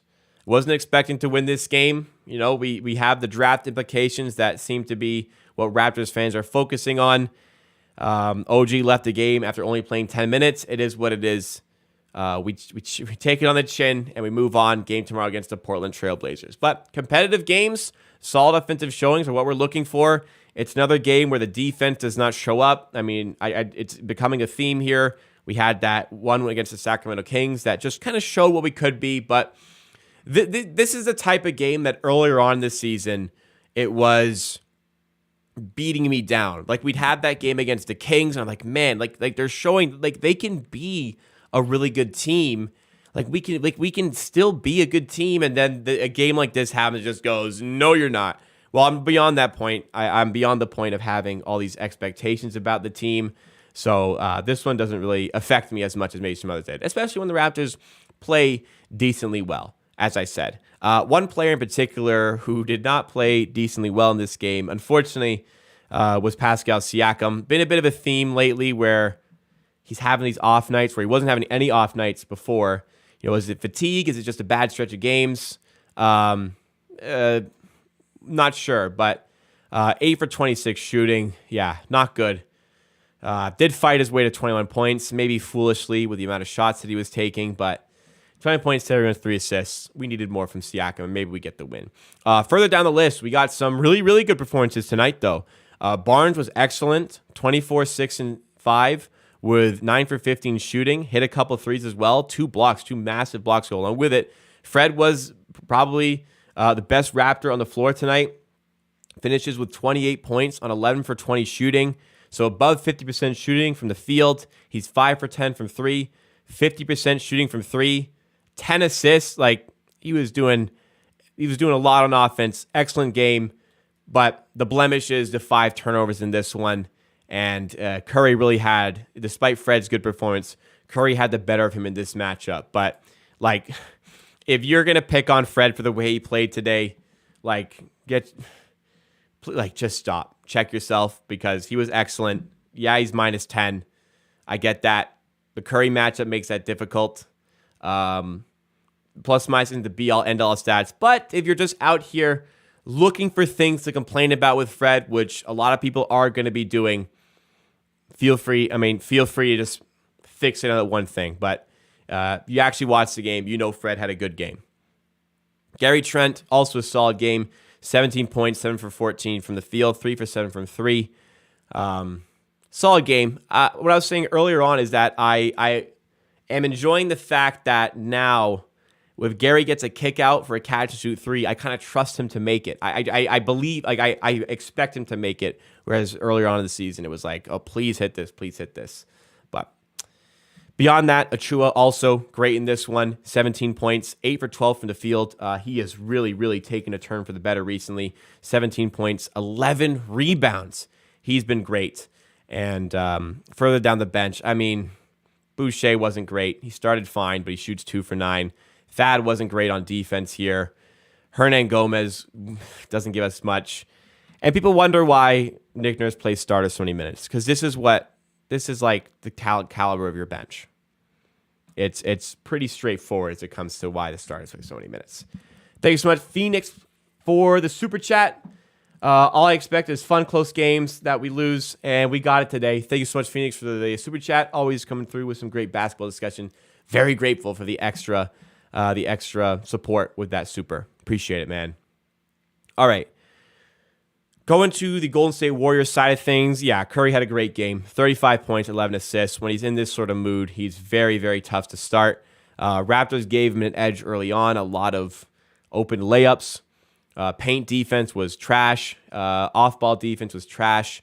A lot of points in the paint. They were 19 for 25 in the paint in the first half. They beat us up there, and he got hot from three late on as well to pile on with 35 points. Rest of the guys kind of did their job. Draymond Green, 5 points, 7 assists, 7 rebounds, did what he had to do. Defended Pascal Siakam extremely well in this game too. Made it difficult, and you saw his Siakam stat line. Poole didn't do much, but Klay Thompson also electric, 29 points. Kevon Looney, 12 points. On the bench, Kuminga had a stretch where he hit 4 straight threes, which was kind of infuriating. DiVincenzo also big. I mean, a lot of big games here from the Golden State Warriors. A lot of it is the Raptors' bad defense. A lot of it is like, man, sometimes like what can you really do against the way this Golden State Warriors team plays on offense?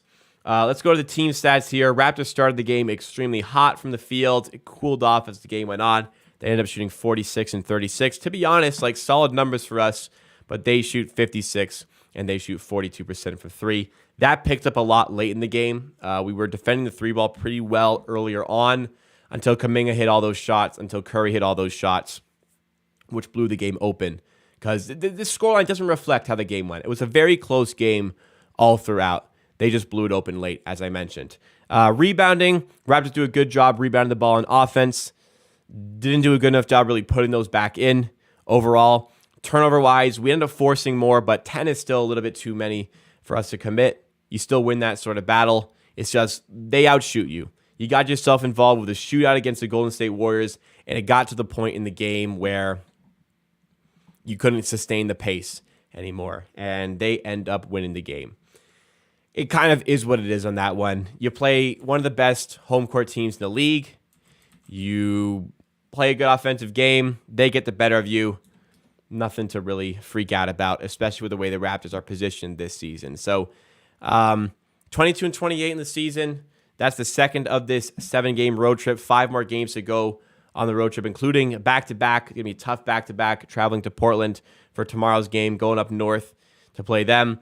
Then you got the Suns, the Jazz, the Rockets, the Grizzlies, and executives around the league understand that this is the point where Raptors are going to be making the decisions about what the team is going to be when they return from this West Coast road trip. I don't expect this to go extremely well for the Raptors. I expect us to come out of this one probably 3-4. I could see us going 2-5, but probably going to be 3-4 out of this road trip. We're 1-1 currently, and at that point, well back of the pack.